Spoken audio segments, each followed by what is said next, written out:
On the Rebel Yell Hotline Show, right here Monday night at 6 on Sports 56 560 AM and 98.5 FM, your Mid-South sports station. We are Sports 56, WHBQ Memphis, and W253DF Memphis, Flynn Broadcasting Stations. It's time for Sportstime on Sports 56 and 98.5 FM. The first hour of Sportstime is brought to you by Lexus of Memphis. Here are your hosts, Brett Stats Norsworthy and Bryant Dacus. And a very pleasant Wednesday afternoon to you. Good afternoon on this Wednesday, September 6th, 2023. Feels like Tuesday, but it's Wednesday, and we only have all together now one more sleep until the NFL begins tomorrow night. And all that action tomorrow night on the NFL opener on Thursday night. You can hear right here on these airwaves as Detroit visits the Super Bowl champion Kansas City Chiefs. That's here tomorrow night at 7. All day Sunday, all afternoon Sunday, Sunday night, and Monday Night Football. You can hear all season long right through the Super Bowl right here on Sports 56 and 98.5 FM. No Bryant Dacus today. He's off. He'll be back with us tomorrow. Jay Morgan Harder, of course, he's here. I'm glad to have him with me. Are you ready for the one more sleep talk today? Very, very much so. I've been itching for this NFL game. And there's a lot of news around the NFL game, too, with Travis Kelce's injury, or maybe not. Chris Jones. And not to forget Chris Jones, especially. And I think that, especially, and I know we'll talk about the line because we got to talk about the line later, too. But it very much is going to be a tough game. The Lions much improved last year as well. And I think as much talk as there was yesterday on Twitter about how Travis Kelce might be injured is affecting the betting line, I would have thought Chris Jones would have maybe affected it more. He really is a playmaker on defense and can make or break a game and getting stops. Nick Bosa's playing. His new deal is set with the 49ers. And I'm guessing before kickoff tomorrow night, Chris Jones and the Chiefs, they get a deal set. Nobody wants to hold out. The player sure doesn't. I think Chris Jones would have to hold out through week 8 or 9 before he actually missed, before it cost him money.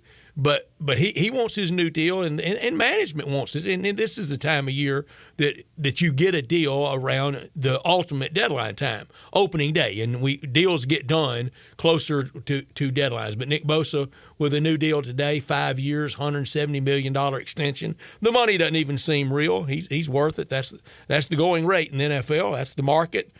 I'm glad they get it. The owners sure have it, and they're sure making it. And I think by the time we get to kickoff tomorrow night at Arrowhead, Chris Jones will be all set for Kansas City. But really? Yeah. You think so? I mean, certainly if they lose to the Lions, you only have a deal by week 2. You got to that really gets them moving after the star player holds out. But he says he just wants a raise, and he's ready to go. He's in shape. He did a team event Monday or Tuesday afternoon, a team charity with a charity in Kansas City. So, look, Chris Jones is on his way to Canton. All he's got to do is fill out the rest of the back of the football card. He is, and he wants to be in there. And quite frankly, I feel refreshed by how transparent he has been about what he flat out said it on the internet. It would be week 8. I'm prepared to hold out until week 8. And that's it. Very rarely do you see players that transparent. Maybe they'll badmouth the organization or this and that. He's basically just said exactly what he's looking for, and that's a little bit refreshing. It's as mature as holdouts can be. It's a mature way to go about it. It's business dealings at the end of the day. It is, and it's business for both parties. Very much so. Everybody wants the team out there. Now, I did find it interesting at one point last week that Travis Kelce and someone else for Kansas City, they called him by name and said, get the deal done. And I was surprised because the old locker room saw of, don't mess with my money. You stay out of my business when it comes to my money. And I was here. I heard an interview, and they said that Kelce and this other player, I don't know if it was Mahomes or not, but there was another star player for Kansas City that they had agreed in contract negotiations from the past to even take a more team-friendly deal to kind of help the entire enterprise, and that they were imploring Chris Jones to do this. I remember that it was like it's backloaded, right? Isn't that kind of what they do to where like you said, very team friendly. Tom Brady, very famous for doing that, where he wouldn't affect what other people around the league would make because the base or the end salary would still be this over this period of time, but allows you to get more players to compete for championships this year. And quite frankly, if you're gonna have a player of Tom Brady's caliber or Patrick Mahomes that are going to be deserving of the largest contracts at that position in the league, it's really hard to field a team when you're paying a quarterback that much money. And this is one thing that helps compete for championships, especially when the guy's that good. It does, but just 2 years ago, everybody thinks you have to do it in that quarterback really discounted era. Just 2 years ago, the Rams did it with Matt Stafford. Paying him a whole lot of money. Paying him more than anybody on the team, I would imagine. Maybe Aaron Donald, maybe.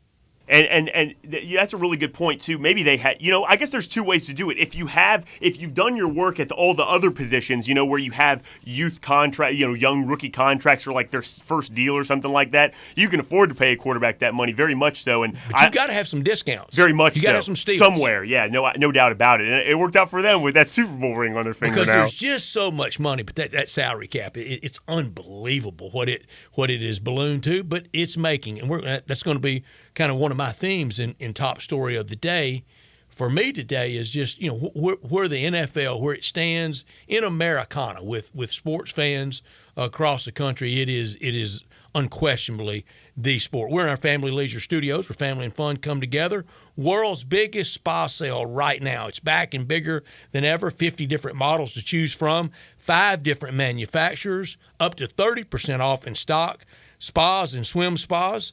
Free upgrades on all in-stock spas, 24 months, same as cash available. Go in, tell Billy hello from all of us, and tell him how much we appreciate him. Family Leisure, 2120 Witten Road, just north of I-40. Our lineup for today, about 3:30, we will catch up, and the news out today of their 2024 season ticket plan. We will talk showboats, and we will talk football and marketing, sales, and things like that with Steve Macy from the Memphis Showboats. And, of course, the main thing the Showboats want to talk about is their season ticket plan out for next year. And in the release, talking about it'll be one side of the stadium again. And next year, it will be on the western side, whereas this year that was the camera side looking at the east. But the Dynamite and the Wrecking Crew is coming in at some point for the east side, the traditional press box side. Flip the field. And though it is, flip the field. I think I totally screwed up all those sides. Press box is now on the west side. It's coming down, and everything's going to the east side for fans next year with some cameras pointing that way toward east, toward the west. But we will talk with Steve about that at 4 o'clock. We visit with David Cohn on college football from Crane & Company. He's co-host of that show. You hear Jake Crane on these airwaves with John Harden. David Cohn will be with us every Wednesday through the college football season, played college football at Michigan at 4:30. You mentioned we would talk about the Lions. We will talk about the Detroit Lions, and we will talk about the gambling lines. I like it all. As well. Lions, Lines. I can at least spell. I failed geography already today, haven't I, Jay Morgan? No. I got the Simmons Bank Liberty Stadium all screwed up. I tell you what, Simmons Bank Liberty Stadium, though, as a fan, obviously you've been up there many a times, but for me, just the fan growing up, it was very hard to differentiate which side is the luxury box and which side is the press box. They look so similar to one another over there. And the luxury box is now on the... It's below the press box, isn't it? On the eastern side. That's right. On the eastern side, they were new in the search for the NFL team. They went up, and first season for those was 1987, and that year on Saturday night hosted Ole Miss Memphis on Saturday night, a big Tigers last-second win, 16-10, and then on Sunday was another one of those preseason games, Cardinals and Chiefs. Wanted NFL. I wore a T-shirt that said that, like a wanted poster, wanted NFL, and that's when they went up. Then there's always been some club seating in the traditional press box on the western side, on the Coliseum side, on the actual fairground side. I'm getting my geography finally right on it, but that will change. At 4:45, big number of the day. At 5 o'clock, we love having her on so much.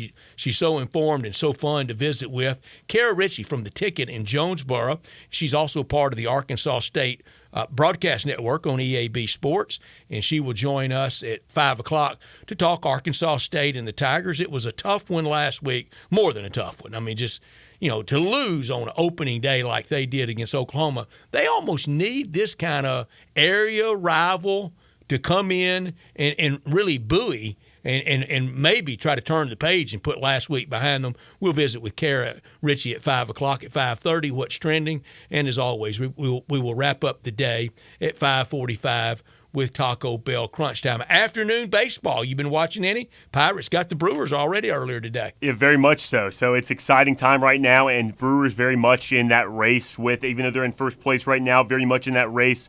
I won't include Cincinnati, but very much the Cubs are in play to see who's going to win that division. A really good team is going to be left out in the American League. Now, American League West, good team will be just shy of the playoffs. Unless, fingers crossed, we get the Blue Jays out of there and we get all three of those teams from that division in there. It could happen. I doubt it. You're right, though. It seems very far-fetched, doesn't it? It does, but we're coming down to the end of a great baseball season. I think my team wasn't a part of it, but the sport has had a really good year. We talk about the NFL and it beginning tomorrow night, and I go back to our picks that we did last week on the Super Bowl. And again, I want to review mine. I've got in the AFC an AFC championship game of the Chargers hosting Cincinnati and the Chargers winning the AFC.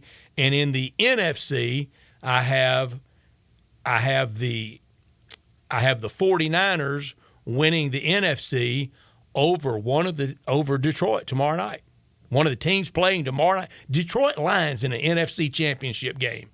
I believe I had the same thing. I think I did the Lions. I almost said the Tigers, but Lions, Tigers, and Bears, they all go together. I had the Lions playing against the Chiefs in that one. No, that's the AFC. So I had the Lions playing against, I forget at this point, but I also had the Lions there. Me and the Lions, we go way back. So there was one year on these airwaves. I think it was whatever year the Lions went 0-16. And some of my cohorts here wanted to accuse me of picking them to win the Super Bowl in NFL predictions that year. I did not do that. I did pick them in a year that they went 0-16. I did pick them to win the NFC North. That's bad enough. But I did not pick them to win the Super Bowl. I am picking them this year to get to the NFC Championship game, but not win it, but the 49ers win it. 49ers seem to be the really presumptive team, doesn't it? That's what it was. Thank you for jogging my memory. It was Lions-Niners in that case, and I think a lot of people are high on the Niners and maybe even buoyed by that Nick Bosa signing today. I think would make people even more confident about them. Now, the 49ers are definitely that team that they're going to try to win it right now with the real deal, the steal, the discounted quarterback. I think it's a good strategy, too, and I think they doubled down on that as well. Like, their quarterback room, along with Sam Darnold, as good as Brock Purdy was last year, you have to think, Sam Darnold cannot be appreciably worse for that offense than Brock Purdy was. Not to cast aspersions on Brock Purdy. If anything, maybe I'm a little bit more optimistic about Sam Darnold's ability and career in this league than most would be, so we'll just have to wait and see. We'll have to wait and see. And a lot of football to be played now in the Super Bowl in Vegas come February, and that will be fun for sure. The stories out of that.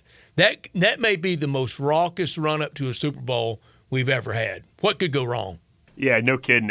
What could go wrong? Not only are the players going to, although they're professionals, they'll be more. I'm not talking about the participants in the game. It's all the media and coverage and all that stuff, and they're having Fan Fest. You think Super Bowl Fan Fest gets a little rowdy as it is? Imagine when it's in Vegas and there's slot machines sitting next to all the fun festivities and stuff like that. It's going to be a wild time for the Super Bowl week. I once saw actual punches thrown at Radio Row at a Super Bowl in Minneapolis. If you'll fight in Minneapolis, you sure will throw down in Vegas, won't you? You have to think Radio Row has gotten a bit more docile in the past few years. I'm not sure nearly as many people go as they used to. Competing stations from Houston, and I don't know why they set them up like this, but they put them right by each other in real bad blood with on-air host and guest, and that's what it was over. It was over a guest that they thought they had dibs on. Punches thrown at Radio Row. How about that? That's what it's all about. Well, you got to be proud of yourself. You come home from a Super Bowl with a black eye from Radio Row, don't you? That's radio, isn't it? No, I'm not throwing a punch at anything in sports. I'm not sure I would either, Brett. No, and I sure don't want to receive one. No, I certainly don't want to receive one. I'm not sure I would throw one either. How do you explain to your friends? Go, man, where'd you get the big shiner? Oh yeah, Radio Row in Minneapolis. I tell you what, though, if I see two people start going at it, I might be someone egging them on from the background. I'll never put my name on the fact that I egged them on, but I might be egging them on in the background. Well, I may even participate in a little of that day with one of them shouting, "Get him!" That's probably a very mature thing to do, was it? It's all the fun of Radio Row, Brett. When you're at, it's kind of, Radio Row is Vegas is the perfect place for Radio Row because what happens at Radio Row stays at Radio Row. Yeah, but I mean, you might need a local bail bonds advertiser while you're at Radio Row in Vegas. Take a wad full of cash with you. That's a long way off, and now with 17 games, and we're going to 18 in a blink of an eye. That's coming soon, but that's a long season. 17 regular season games. No kidding. And I think even more so than that is how much it's changed the league has and the way the schedule works since then. Not necessarily in the regular season. It happens before that. I think we've seen the first month, maybe not all four, maybe not the entire first month since it's the first week of September here. Let's just say the first 3 weeks of the year have really turned into a pseudo preseason in a lot of ways where teams are finding their way. Games are going to be really competitive, and I know you teased this already. We've already seen a lot of big lines out this week, and I think Vegas didn't forget. Vegas is way smarter than I am, but it seems like these lines, people are forgetting a little bit just how competitive the first few weeks of the season can be, even with teams that you think are quote-unquote the worst in the league. And if you think there are big lines in the NFL, look at some of those SEC lines this weekend. We'll go over those as well. Georgia, 42-point favorite. Arkansas, 38. All right, just those two teams. Would you just lay a blanket minus 80 and you get there by any amount that they get there by? Like if Georgia won 62-0 and Arkansas won 21-0, you'd get there. Would you do that? Would you just lay those two minus 80? I could. My rule for Georgia is you never say like, oh, this isn't a good spot for Georgia. You either bet Georgia to steamroll their opponent or you don't bet Georgia at all. So I would say you throw Arkansas in there. Sure, I would take minus 80. Arkansas's first game at Fayetteville against Kent State in their first matchup ever against Kent State. This hour of our show brought to you every day by Lexus of Memphis, the one and only Lexus dealership in town at 2600 Ridgeway and online at lexusofmemphis.com. Call them at 901-334-9673. Great offers on all 2023 models and always special leasing options.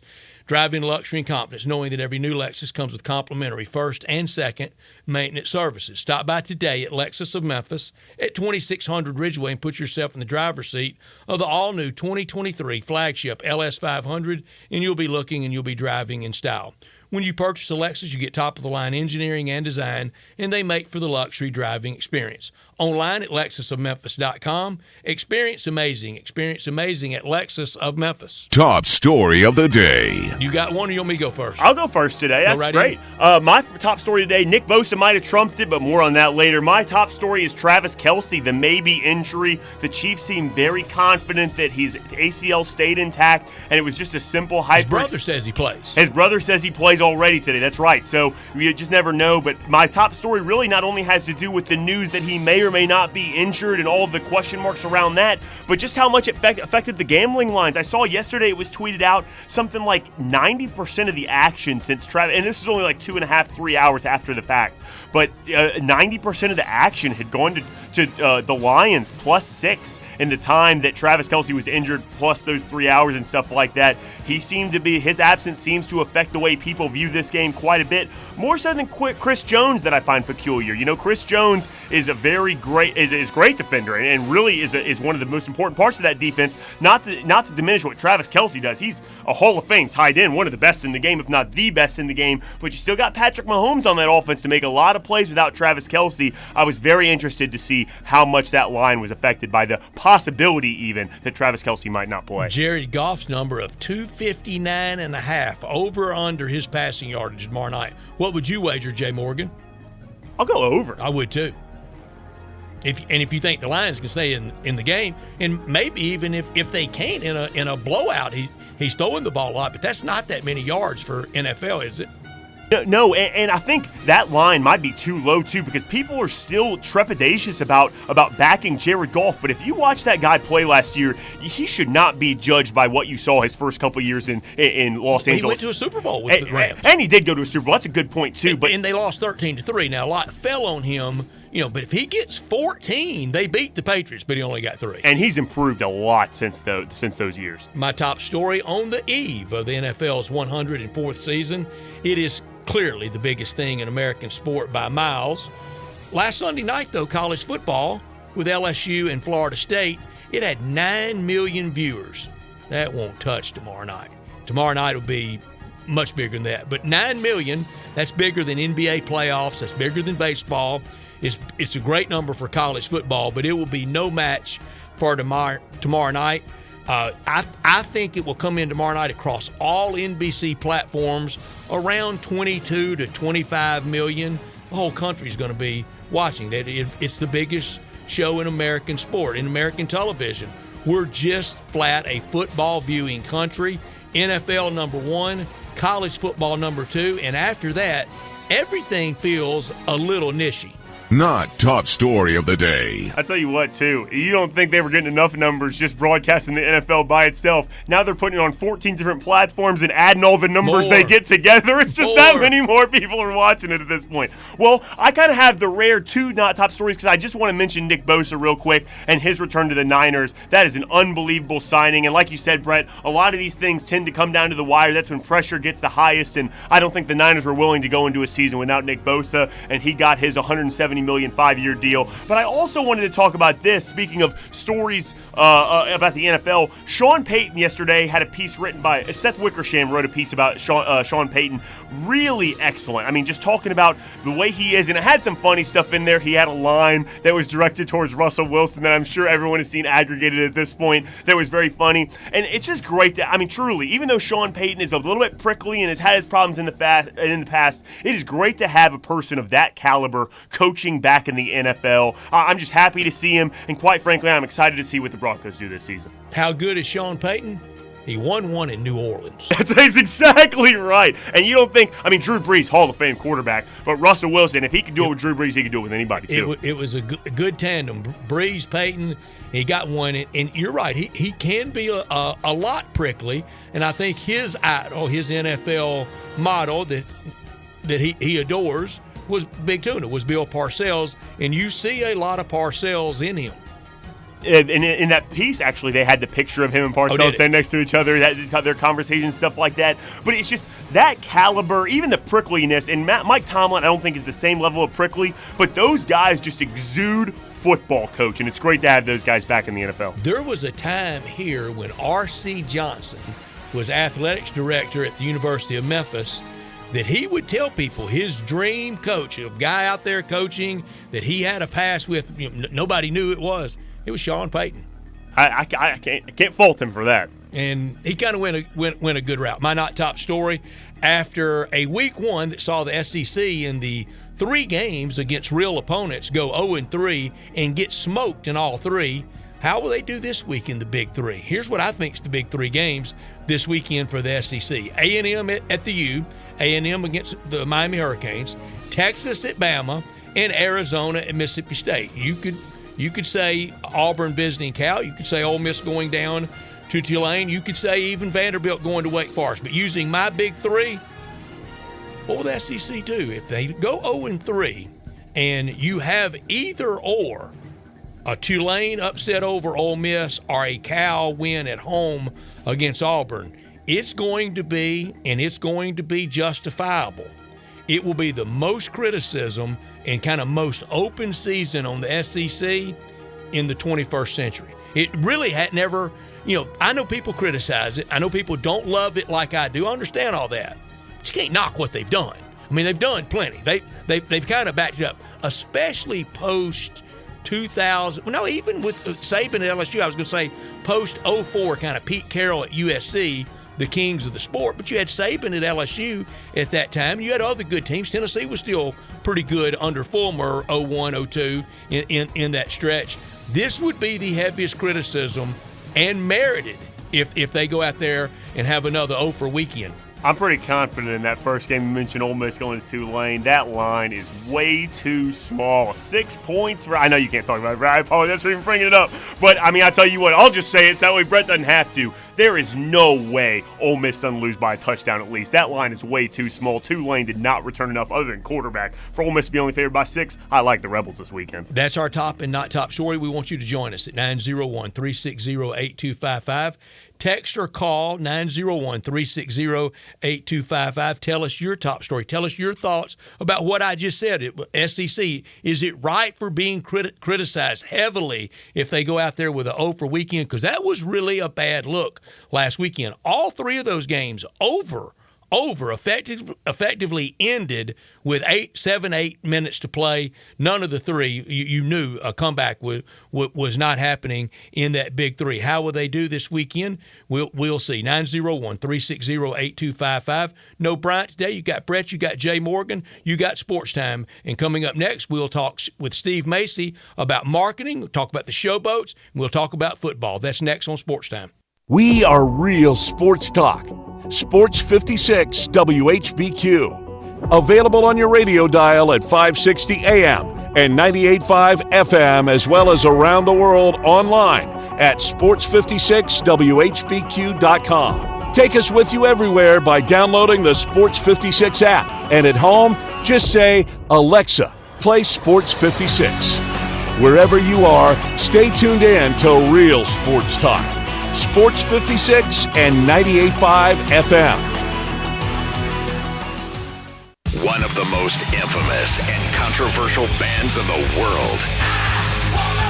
Wasp, the 40th Never Stops World Tour with special guest, Armored Saint. Wasp live. This Thursday night, Graceland Live.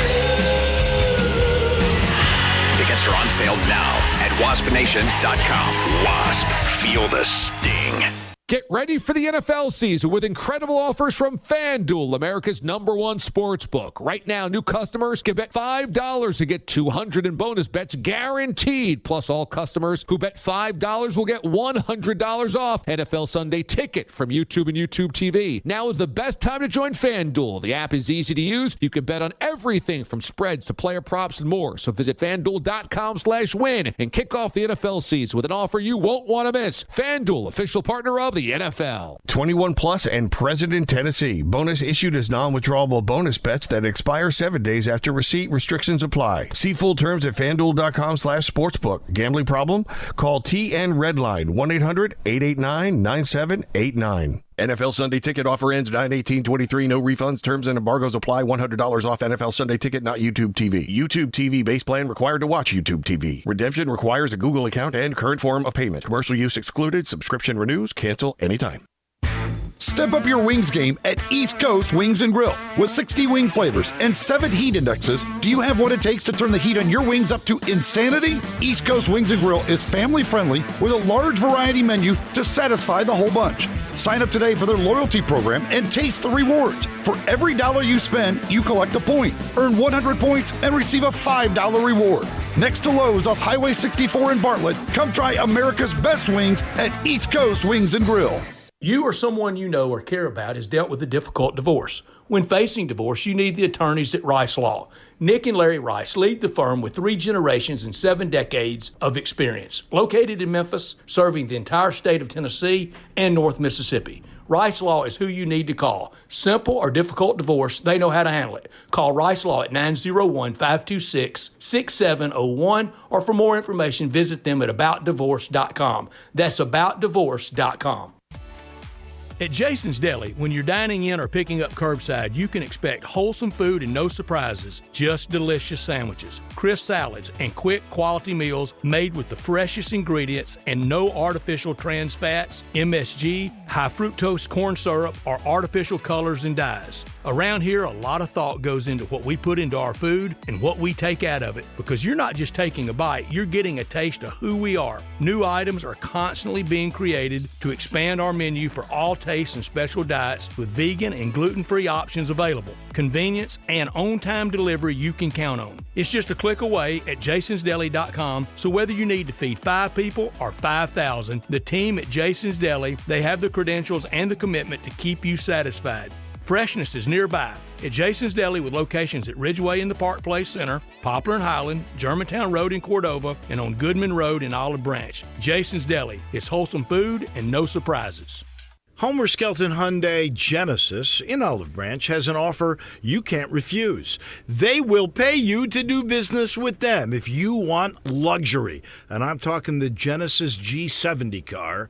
If you would love to have that kind of new technology, they will give you a $1,000 rebate when you finance with Genesis Motor Finance.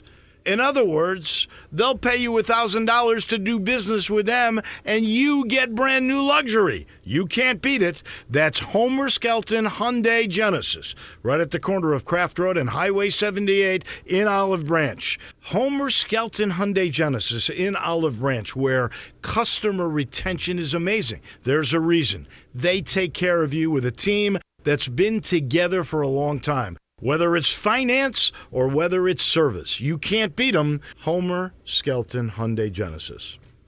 Now back to Sports Time on Sports 56 and 98.5 FM. This hour is brought to you by Lexus of Memphis. Here are your hosts, Brett Stats Norsworthy and Bryant Dacus. Yep, he's one of my favorite people in town. It's Steve Macy with the Memphis Showboats, a long time with the University of Memphis, and now with us on Sports Time. Steve Macy, how you been?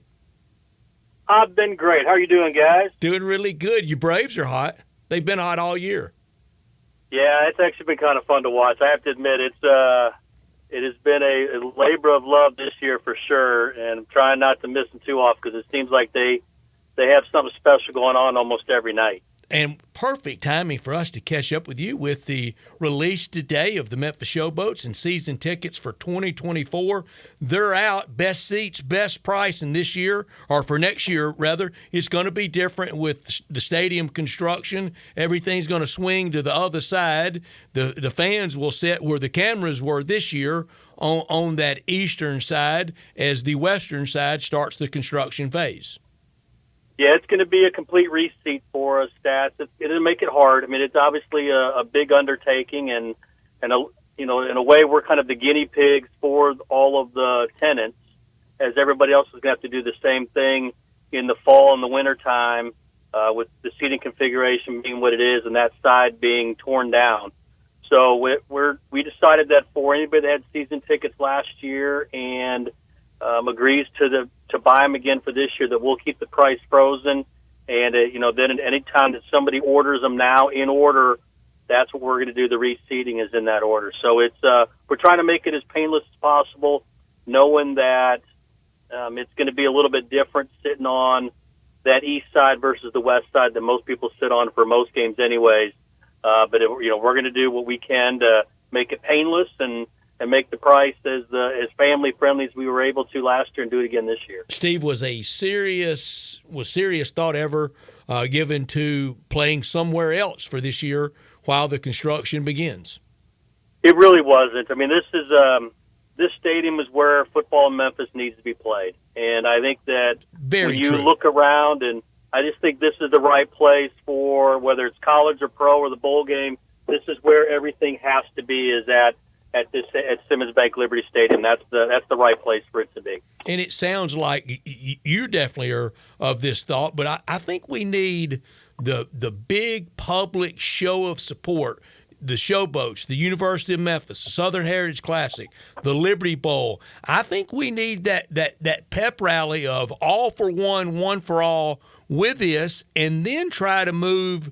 If you can, they may be intractable and they may be too big to take on, but try to get the Grizzlies to play a little nicer with some of the allocation of funds.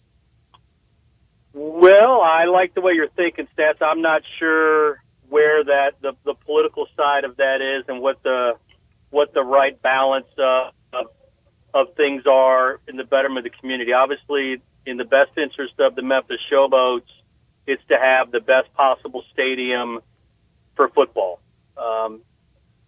there's a great value in having a major pro sports franchise in your home market, and I recognize that. And major college sports matters as well. And it's, we are part of the chairman's circle in the Chamber of Commerce as the Showboats in the USFL, and part of that is trying to do the best thing we can do as business partners for the city. And I think when you're talking about what the best type of business partners are, they are people that are bringing great talent into town, bringing new businesses into town, and we know that sports franchises have an impact on that. We know that big-time college sports has an impact on that in terms of people being happy about the community they live in. And so I really believe that we all need to figure out the best way for this to be phenomenal for the city of Memphis, for our businesses, for the Showboats, for everybody. And that's, I'm not sure that there's just a simple answer to that. Well, Steve, I thoroughly enjoyed going to the games last year. I mean, there's truly nothing better, no matter what season it is, of going to watch a football game in person, whether it's high school or college or professional of any kind. It's just fun to go watch a football game. And you guys, I mean, were as good a product as any I've ever been to. It was so much fun. The atmosphere of all the fans sitting there together, you're high-fiving people you've never met before. It was so much fun. I can't speak highly enough about the experience I had in the multiple games I went to last year. And I heard a couple weeks ago that you guys are locked in for 2 more full seasons, which is excellent. I know you probably can't divulge a whole lot of information, but a bit more generally, what can you tell us about the direction that the league is going to be going in those next 2 years? Well, I think to the first point in that we spent a lot of time trying to ensure that the game day atmosphere was second to none, that we were putting on a professional type of event and a fun event. I feel very strongly that it has to be fun, and that, the product on the field is obviously very important, but we want people saying exactly what you said, Jay, is that it was a great time. And the best compliment I probably got all year was from my 13-year-old daughter when she asked to go, after being at the Showboats game on Saturday, she asked if she could bring her and some of her friends to go see the Gamblers game on Sunday because it was so much fun. And I said, hey, and my daughter's name is Lauren. I said, Lauren, that's the best compliment you can give our entire organization, is that you just wanted to come because it was so much fun. Did you reward her with a better allowance, Steve? Come on, get off that cash. No, she did not get any payment out of that. But I will tell her that I mentioned we don't call it payment. We call it NIL, maybe Steve. That'll count. We call it NIL now. That's right. And then I think the second point is the reason we went public with signing the 2-year extension is really to send that same message that the USFL is not going anywhere. Memphis is massively important to the United States Football League, and that success here indicates the type of success that can be gleaned in other parts of the country. We're an 8-market or 8-team league right now, and whether that expands in the future is up in the air, but Memphis is massively important to this entire endeavor. We know spring football can and will work. It's been tried too many times for it not to work, and with it being owned and operated by Fox Sports at the present time, it's not going anywhere. They're heavily invested in it. We've had league meetings out in Los Angeles to talk about next season and the future, and it's not small. It's a big-time operation with the president of Fox Sports sitting in those meetings for an entire week because it's so important to them. It just everything that we have going on, this is here to stay. Spring football has life, and football is a sport. Based on what you saw the last couple weekends of people watching it, it's massively popular. That's not going to change. Yeah, it got very representative ratings. For late June, Saturday weekend programming, I think something to be really proud of. Steve Macy with us from the Showboats. Current season ticket members who place a $24 per seat deposit by September 12th, they can lock in 2023 season ticket pricing, which can save you up to 50%. Additionally, these same members receive priority seat selection at the Showboat Select Your Seat event on October 21st. Steve, you mentioned that in a lot of cases y'all have been the guinea pig. Y'all being the USFL and Fox, you spent a lot of money last year to do the production. The cameras on the west side pointed on the east side, pointed at the west side. Will that money you spent last year, will that have the same adaptability next year? You're going to spend it all again to flip sides? Well, maybe. I think that's a good question, because I don't think that we're going to have to switch sides again. The idea here was to invest the money in putting the camera infrastructure on that east side, shooting back towards the west, and that's going to stay. I think that the idea here is that that's the side we want to shoot towards. Even though there won't be people sitting there next year, there won't be an infrastructure to have cameras shooting back towards the east. So we're going to stay on that side, and we're going to try to, as a company, be creative in camera angles so you don't really look and see that side being torn down and the construction going on, but rather really showing the fans and being able to show the action on the field. But yes, that is another one of the big investments that was made in the Liberty Bowl. The Fox came in and spent quite a bit of money to get the stadium set up and running so that the cameras could go that direction, and using some of the technologies available really mitigated the issues that had been in the past, which was it was just too sunny look in that direction. And obviously shooting that way the entire year and only having one night game, that problem or issue that was stated for so long has really been put to bed. The amount of money being bandied about out there that Simmons Bank Liberty Stadium will get for all the tenants, for the Tigers, Southern Heritage Classic, Liberty Bowl, and for the Showboats, and any other event. Is that sufficient? I know the wish list would be long, but you can spend a lot of money and not be able to tell a whole lot of difference. Will it be enough money to really tell a difference? Well, I think so, Stats. I think the biggest thing is that entire west side is going to be completely redone. And one of the main things that has to happen for the city, not just for the football tenants. And, I've been here long enough that I recognize that the world's a little bigger than just my little piece of it. So I'm trying to talk about that. But the ability to load in a major concert is impossible right now with the infrastructure, with the one tunnel and the curve that it has to go around. A truck can't get down there. So part of the renovations is to make that possible, that you can load in a major event, so you can have a major concert in there. You can have major other events in there besides just football. That's a massive part of this.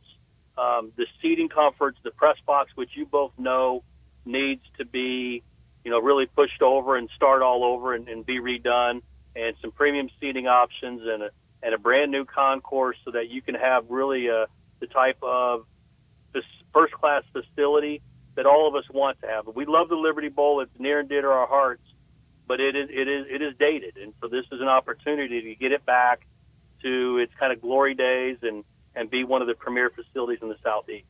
Steve, I want to call back to what you said about your daughter wanting to go see the Gamblers play. And I, too, attended a Gamblers game or two last season. Not just the ones they played against the Showboats either. I did go see the Gamblers play. And I think that is one of the most underrated aspects of this whole endeavor, is if you really love watching football, you have double the opportunities to do so. How many years, or I'm not sure if you're even at liberty to say, but do you know how long, at least for the next season, the Gamblers will also be housed here in Memphis? We don't know yet, and I don't know that they're going to definitely be coming back this year. Whoa, wow. For sure. We're not ready to get that far, and so there's still hope that each of the teams would have its own market, its own home market. But I'm planning on both scenarios, that they're here with us again and that they're not with us. But right now I think it's a little premature to say which is going to happen. But, yeah, it is. If you're a football fan and you get an opportunity to go see the other team in the market, and it doesn't cost you anything, it really is fun to watch. And I think it's a testament to what the league is and recognizes what it is. It's a spring football league. It's not competing with the NFL. It's complementary to the NFL and college football. It's just there isn't enough professional football that's been available for players and coaches and staff alike that either need a second chance or are never got their first chance and they need some more film or need more reps, and it's providing that service. And you see it with the number of USFL players that have stuck with an NFL roster this year, either on the practice squad or on the 40-man roster. It's really a testament to the quality of play and the quality of players and coaches that are all over the United States Football League. Steve, we want to catch up again when y'all do your seat selection in October and visit with you and maybe some more marketing and ideas around the market, like the Tigers $60 football ticket. But we're out of time for today, but we do appreciate you joining us. It's been a while since we visited, and we'll do it again around your Select Your Seat event, okay? Thanks so much, Steve. That's something. Hey, thanks, guys. Appreciate the time. Have a great rest of your day. Thank you very much. Steve Macy with us from the Memphis Showboats, and the 3-year plan. We know that, and that's so good. You know, it was amazing, Jay Morgan. As soon as the Showboat season ended, so many people, you think they'll be back? Yes, they're planning on being back. My question was whether or not Houston will be back, and it seems like we still have to wait on that because, like I said, it's just, I mean, for football, for people that just love watching football, it's a live sporting event to get to go watch in the summer. It's incredibly exciting. I'm not just saying that because we had Steve on. Truly, I thoroughly enjoyed my experience. I took friends out there at every opportunity, different people every time, and everyone always had a blast. It's a great time. I can't recommend it enough. It really was. And remember, unique to Houston, that's the only town that has both XFL and USFL. That's right. So it might be harder for them to kind of go local. When we come back, we talk baseball. That's next on Sports Time. Add a little fun to your lunch break. Join Johnny Radio for Sports 56 Happy Hour from 11 to 1 every weekday on Sports 56 and 98.5 FM. Start your day the right way at La Palapa with the biggest, baddest breakfast burrito around. Chorizo, cheese, rice, beans, and eggs served with fresh salsa, and it's served all day. La Palapa has daily lunch specials, all served with rice and beans, 10 a.m. to 2 p.m. Try a torta, breaded chicken, steak, chorizo, or ham served with mayo, avocado, lettuce, tomato, and jalapenos, all in a hoagie. Plus amazing soups and dinner entrees, all at La Palapa, 5255 Summer Avenue. La Palapa, the little hut with big taste. It doesn't matter if you're at the lake, if you're hunting, fishing, playing golf, or just playing around, Scooters Plus can hook you up with the mobility that you need. Scooters Plus has the largest vehicle and parts inventory in the Mid-South and the best service department. You can choose from ATVs, UTVs, golf carts, motorcycles, dirt bikes, trikes, scooters, and even electric bikes. Come in today to start or wrap up your holiday shopping with 25% down on Christmas layaways. Scooters Plus, 3425 Summer Avenue. Call Sam at 458-8843 or go online to scootersplus.us. Give me liberty and give me real estate. I'm Sheldon Rosengarten, and that was Hugh Mallory. Not only does he work with me at Mark's Benstorff Realtors, he's the president of this year's AutoZone Liberty Bowl. So Hugh, instead of sounding like Patrick Henry, what do you mean? Well, Sheldon, like you, I sell real estate. I'm also privileged to serve as president of the 65th AutoZone Liberty Bowl, which will be held Friday, December 29th at 2:30. I'm able to handle all my clients, whether they're buying or selling, while participating in this great annual tradition. Hugh, that is definitely quite an honor, and with your fabulous track record in real estate sales, I know you'll do a great job. Hugh will move you as something to remember, and you can reach Hugh Mallory at 497-9756. It's also why people often say that when you want the job done, call Shell Dunn. You can reach me, Shell Dunn Rosengarten, at 483-0546 or MemphisRelocate.com. That's MemphisRelocate.com or 483-0546. See you at the AutoZone Liberty Bowl on December 29th. Everyone needs protection, whether you're on the field or on the road, so make sure you have the best. Bob Simpson State Farm Insurance can buckle you up with auto insurance, can back you up with life and health insurance, cover your business whether it's starting, growing, or maturing, and don't forget to insure your home, no matter if you're an owner or a renter. Like a good neighbor, State Farm is there. Call Bob Simpson today at 901-381-1233 or go online and get a free quote at bobsimpson.org. Stay protected with your good neighbor, Bob Simpson.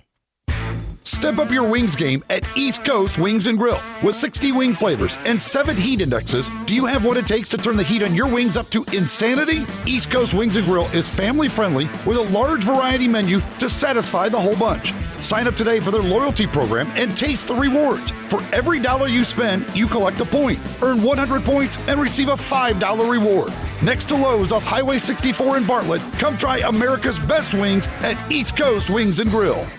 Now back to Sports Time on Sports 56 and 98.5 FM.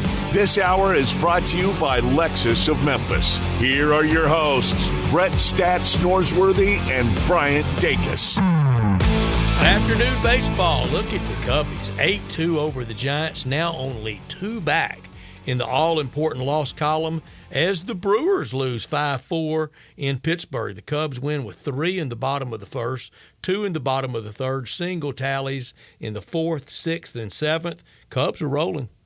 Yeah, the Cubs are rolling, and they pose a serious... Ballpark's on fire. Very much so. And one of their hottest players, Christopher Morel, started the season in AAA and only hit .400 while he was hitting down there. So he didn't have a very good AAA time, and that's why they brought him up so fast. And that has translated the entire season to Major League Baseball. Truly, truly impressive how he just kept the course, because he was in the majors last year, and he's been a staple in the field for them, and was sent down to the minors to start the year this year and didn't let it slow him down at all. And he's going to be a big part of it. If they have any postseason success, I would imagine Christopher Morel is going to be a big part of it. Only other afternoon final, Cleveland 2-1 over Minnesota. I think too little too late for the Cleveland club. They're 6 back in the loss column behind the Twins. I think too far back. A lot of games in progress, including the A's 2-1 in the top of the 5th over the Jays, 5-3 Rockies over the D-backs, bottom of the 3rd, Phillies 1-0 over the Padres in the top of the 3rd.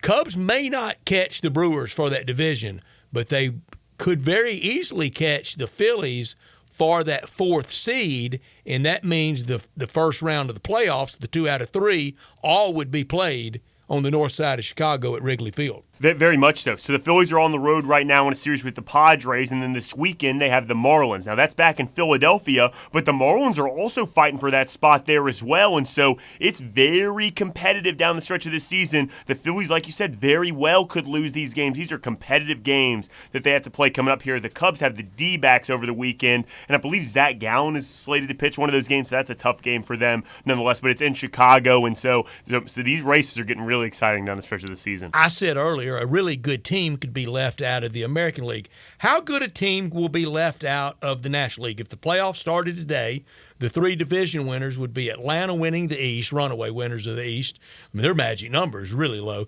Dodgers winners in the West, and Milwaukee in the Central. That would be the 1, 2, and 3 seeds. Which one of these teams trying to get in that 6th spot? Cincinnati, Miami, Arizona, San Francisco. Would a good team be left out? No, in fact, if the Rangers are left out, I would almost argue that they're better than any of the teams left out. Because I do like the Marlins and I do like the Reds, and I do like Arizona for that matter, but they just haven't done enough for me to be like, oh yeah, no, they deserve to be in that. They've had these stretches over the course of the season that have just been very disappointing for a team that has aspirations to make the playoffs. And I would almost yield to say Texas. Texas has been, and I guess these other teams have also been hamstrung by injury in certain aspects, but I mean, Jonah Heim going down for Texas for a portion where they had to play Sam Huff, who might be a career minor leaguer, even though they still have aspirations for him. And I think they brought up another minor leaguer to catch. That's a really important position. I think Texas would be the best team if they're left out of any of them. The Giants at 70-70 after the loss today. Look, they could get hot over the last 22. You know, they could pull off that, you know, that 18-4, something like that. But after 140 games, you're not very good if you're 70-70. That's right. You're playing 500 ball. You're not the cream of the crop in that regard. But you know, teams turn it on late, so it doesn't mean the end all be all. But if they were left out, I guess is really what we're talking about here. You know, they didn't do enough, and that's all you can point to. But who among kind of after the Cubs, kind of 5th seed down, again, Cincinnati, Miami, Arizona, San Francisco, would make any noise? I don't think anybody, especially when it just looks like it's almost no way for it not to be Atlanta or the Dodgers winning it all this year. I'm going to have to say Miami because I value pitching in the postseason so much. If, like, you can get Jesus Luzardo or if Sandy has a good game or any of these guys can go out there and shut down a team for night. Now, the Marlins bullpen has been atrocious. A.J. Puck, who really was a solid closer for most of the season, has just imploded the second half of the season. He's been horrible. They took the job away from him, and it seems like no one else wants it. You would think the closer position would be something very coveted within a bullpen, but nobody wants it, Brett. But I would still have to say the Marlins because they're the only team that I trust multiple days in a row starting pitching. But I would have to go towards like what you said. I don't think any of them can make any noise. When Brandon Lau came to bat last night for the Rays in the bottom of the 10th, you could feel it coming. And he worked it right around the fair pole in right field. Kenley Jansen just, I don't trust him at all in this time of year situations. But that was Boston's last best hope, wasn't it? Had to be, too. When we were just talking about wild card a minute ago, I was thinking about that because they had a really good stretch. I guess some of it was before the trade deadline. Is that right? And then it bled over to a little bit afterwards. But a little too late for the Red Sox. We were laughing at them for most of the year in the way they were playing. So, no, I like you said, that would have been the final nail in the coffin right there. And that home run that you mentioned, that ball had eyes. I mean, it really did. It knew exactly where the foul pole was. And like you said, how to curve around it. It was an unbelievable shot. They don't have a fancy name like in Boston for pesky pole, but the Brandon Lau pole doesn't really have a ring to it. But the fun thing that will get sorted out in the American League, it's in the West right now. Houston's leading. They would be the 2 seed. And that's the thing about it out West. You can go from 2 seed to maybe out of the playoffs. And Toronto is playing well right now. What would be your confidence level that all 3 of those teams could make the playoffs? Very, very slim? I'm afraid of the Rangers' injuries, and I was big. I picked them preseason to be a wild card, the Bochy effect. It may be waning here in the waning days of the year. Wouldn't that be something, though, if all 3 of those teams made it? And that would be just such – I don't know how good a story it would be, but it seems to me like it would be a good story. Like these 3 teams competing so hard against each other all year, the up and downs of the season, for all of them to make it. Especially because I'm so much more confident in what the Rangers could potentially do than I am Toronto. Toronto just – They haven't. Speaking of injuries, Bo Bichette is still out right now. I mean, they just don't have enough. And I am confident about what Toronto could possibly be in the future. They might have some work to do this offseason, specifically in the rotation. I'm much more confident in what the Rangers can do right now. I would much prefer to see them in the playoffs. It's a good story, but 2 of those 3 managers in the West, they're first ballot Hall of Fame. Oh, yeah. Dusty Baker and Bruce Bochy. That's right. And they've earned it. I mean, they truly have earned it. I mean, they stroll into Cooperstown whenever they stay out long enough, and neither one of them, Bochy couldn't stay away from it, and Dusty Baker, he's the lifer of all time. Baltimore leading the American League.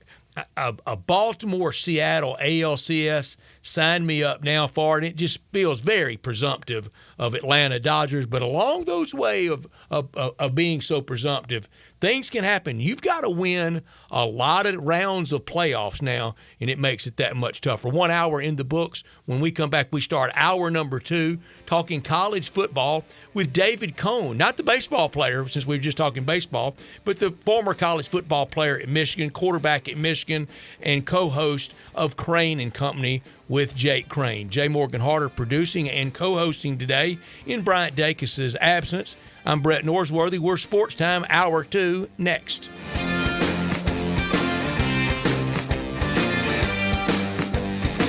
Looking for a high-efficiency planting solution? The Case IH 2150 Early Riser Planter combines the industry's most accurate planter technologies with a rugged row unit for a fast and uniform emergence. The Case IH 2150 Early Riser operates at your speed and adapts to unique field conditions so that you can maximize your yield potential. Stop in or call Mid-South Ag Equipment at 662-890-3141 to learn more. That's Mid-South Ag, your Case IH Equipment headquarters.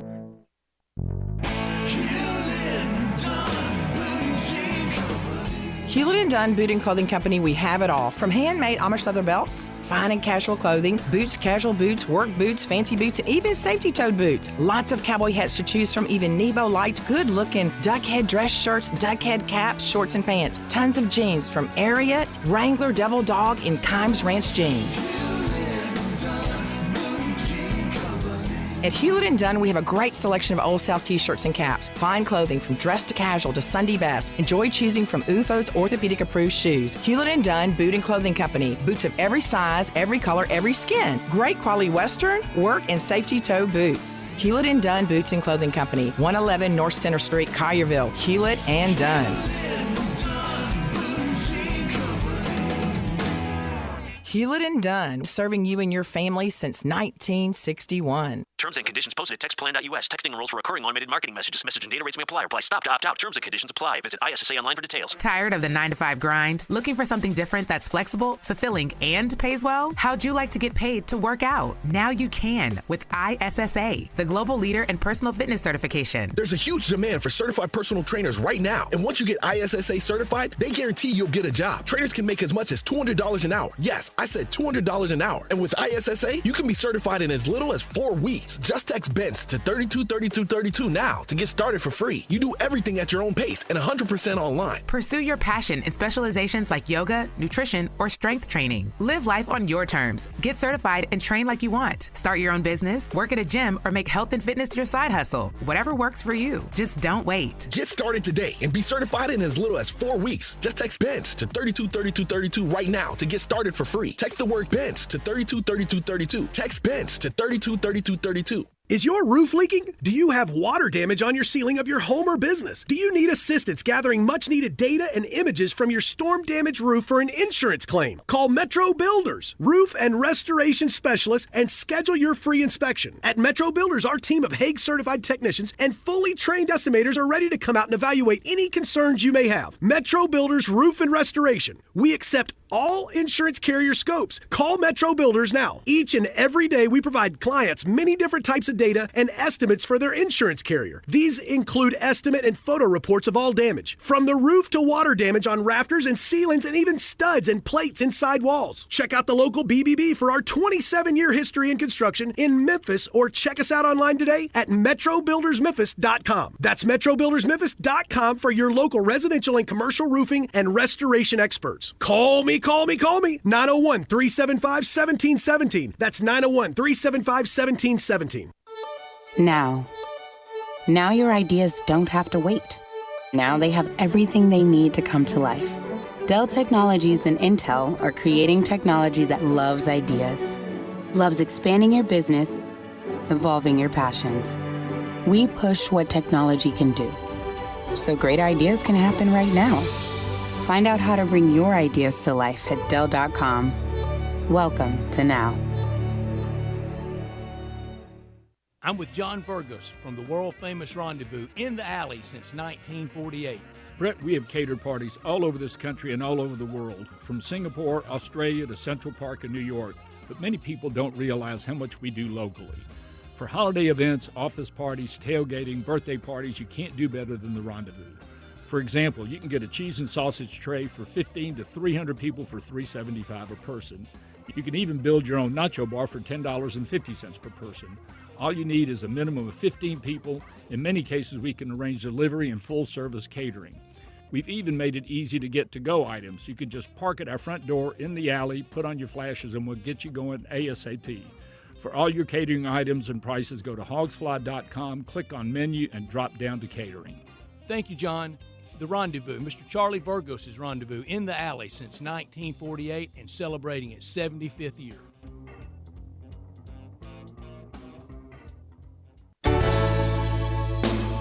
Listen each and every Sunday morning at 10 a.m. and join Ottawild Presbyterian Church for worship. Ottawild is a PCUSA church located in Midtown Memphis. We are Sports 56, WHBQ Memphis, and W253DF Memphis, Flynn Broadcasting Stations. College football talk as David Cohn, the co-host of Crane & Company with Jake Crane, joins Bryant, Brett, and Jay Morgan, a college quarterback at Michigan, a tall man that's on Twitter at David Adam Cohn. Here's David with Bryant, Brett, and Jay Morgan. Hail to the victors, David Cohn. Love the victors in there, boys. How y'all doing? I hope they don't get us on any trademark stuff. I don't think they will, since we're just promoting you. We're not trying to sell a product off of Michigan's good name, but former college quarterback at Michigan, as the announcer man said. And with us, co-host of Crane & Company, Jake Crane joins these airwaves every week with John Harden, and we're glad to have you, David Cohn. First weekend, give me your top-line thoughts. I'll tell you what, man, my top-line thoughts are, it's so great to have college football back, boys. You walk a little taller, the food tastes a little bit better, and the air gets just a little more crisp, even though it's fairly humid. And at Ole Miss, the girls are always pretty. So, No doubt at all. I'll tell you what, that Florida State LSU game, that was really something to behold. We live streamed that, and that ball game was tied with 5 minutes left in the third, and Florida State, the way they came out in the second half and just said, you know what, we're just going to beat you. We're just going to run the football and you're going to like be it better than you. That just absolutely shocked me, mostly because Brian Kelly has been the type of coach that goes into halftime and makes adjustments. So to see Florida State commit to the run game in the second half was truly astonishing and have success with it. Now, you knew playmakers were going to make plays. To not see LSU push the football down the field, I thought we had gotten past that for LSU. We talked with Jane Daniels at SEC Media Days, and it seemed like the second half of last year they were really starting to push the football down the field. But you really saw with some of those gashing runs by Florida State, you did see the absence of Mason Smith there on the defensive line for LSU.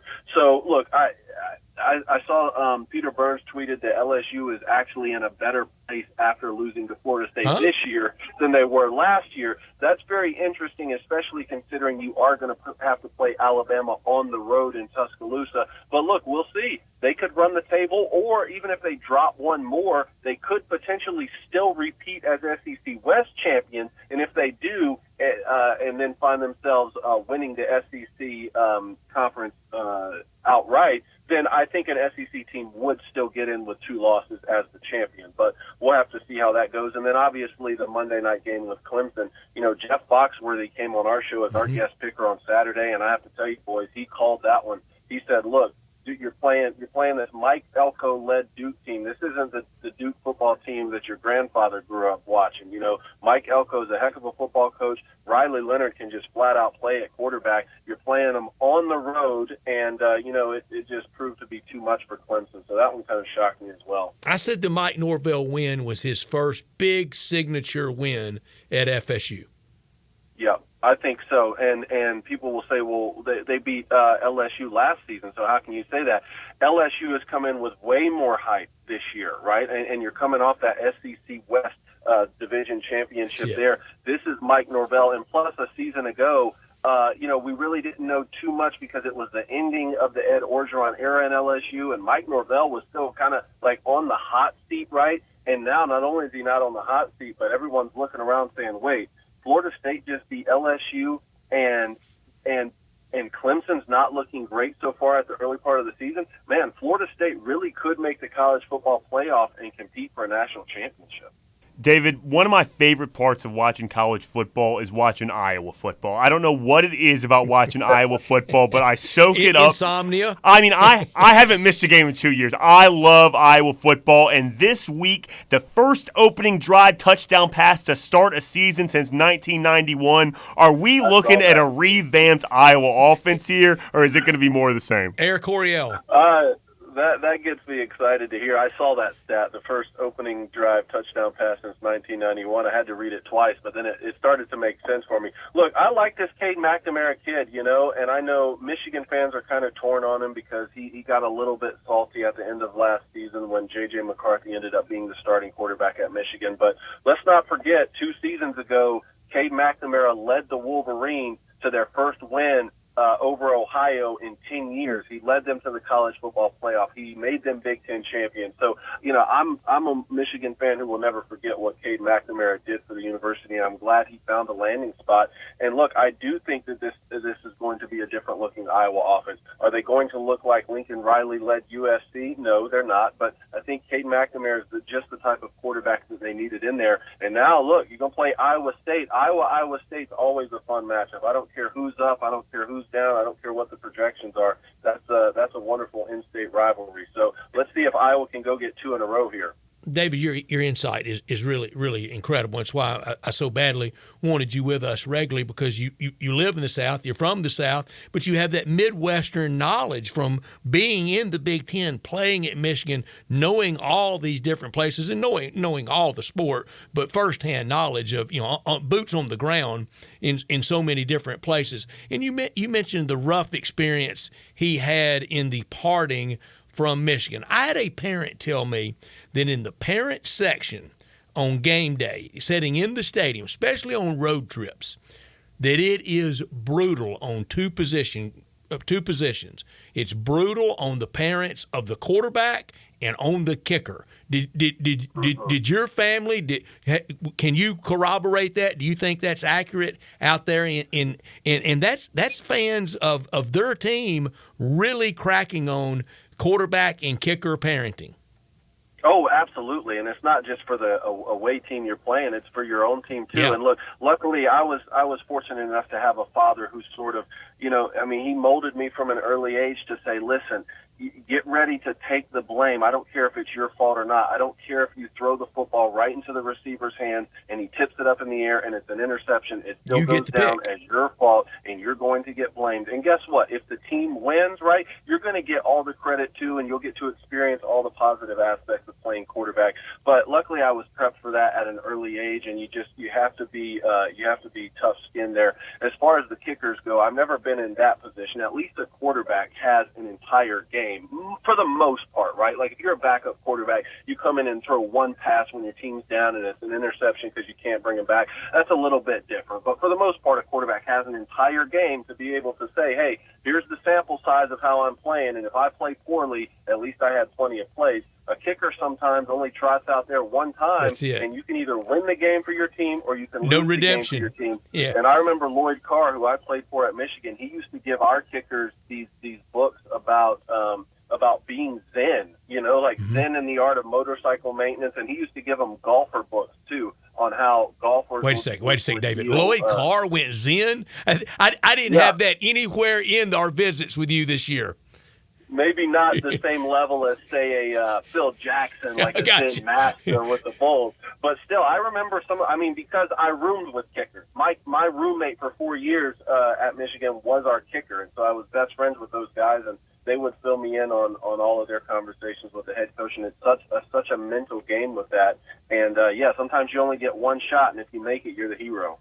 Yeah, it is such a mental game. I would imagine those golf books, it's probably a lot of parallels between the two activities. And Jay Morgan played college basketball, David, so he knows the perils of standing on that lonely free throw line. That's very similar to a kicker. David, you and I could have a beer or two about some of the funny, mean things people have said to us while standing on a field or court or something like that. But nonetheless, my alma mater, actually, Texas Tech University, had a terrible game in Wyoming. And Jay Morgan went crazy on Twitter Saturday night from it. I was just about to say, I might have had an expletive-laden tweet or two regarding that final score of that game. I was not happy, specifically because everyone, and maybe fairly so, the end of the season last year for Tech was really good. Joey McGuire has done a lot of good things. The recruiting might be better than it's ever been, at least as long as I've been following Texas Tech closely. But I was really disappointed in that game. Do you think it's that one game, is that it for Texas Tech? Or since they haven't started conference play yet, are you still confident in the Red Raiders going into the Big 12, or are there other teams in the league that might just be way too much for them? No, I'm still confident in them. I mean, that is a bad loss. I had such high expectations for them. But even with that being said, I believe my preseason predictions were 8-4. I think I had them 9-3, and then scribbled one out and said, no, I'm seeing 8-4 here, even though I did have them beating Wyoming. And I really thought long and hard about the Oregon game, because now you're going to have Oregon coming to town. And I thought Texas Tech, playing there in Lubbock, that's a difficult place to win. Ultimately, with my preseason prediction, I decided to have Oregon winning that game. And boys, they really looked sharp there in that first one. I know they weren't playing any stout competition, but still, it's about playing efficient football early in the season. I would not give up hope on Texas Tech. I really believe in that quarterback. I believe in Coach Joey McGuire, who we had on our show this summer. And will they be able to put up a fight against Oregon now? This could get a little bit tricky because you're coming off of a loss. Same with Baylor, coming off of that loss there against Texas State. Now you're going to get Utah coming to town. I still think Utah wins that game. I still think Oregon beats Texas Tech. But I would not give up hope for either one of those teams out there in the Lone Star State. Amazingly, we've gone almost 10 minutes without mentioning Coach Deion Sanders. He had another classic quote today. You want to get respect? Go win. That's how you get it. WIN. Yep. That's how you get the respect. And now this week, Coach Sanders and his team, they have to go back out there and do it again, and Eaton Fox, the lucky recipient of it. That rating comes Saturday morning with Nebraska visiting Boulder and playing Colorado at the home of the Buffaloes. The crowd will be big. Deion Sanders arguably has paid for himself already, hasn't he, David?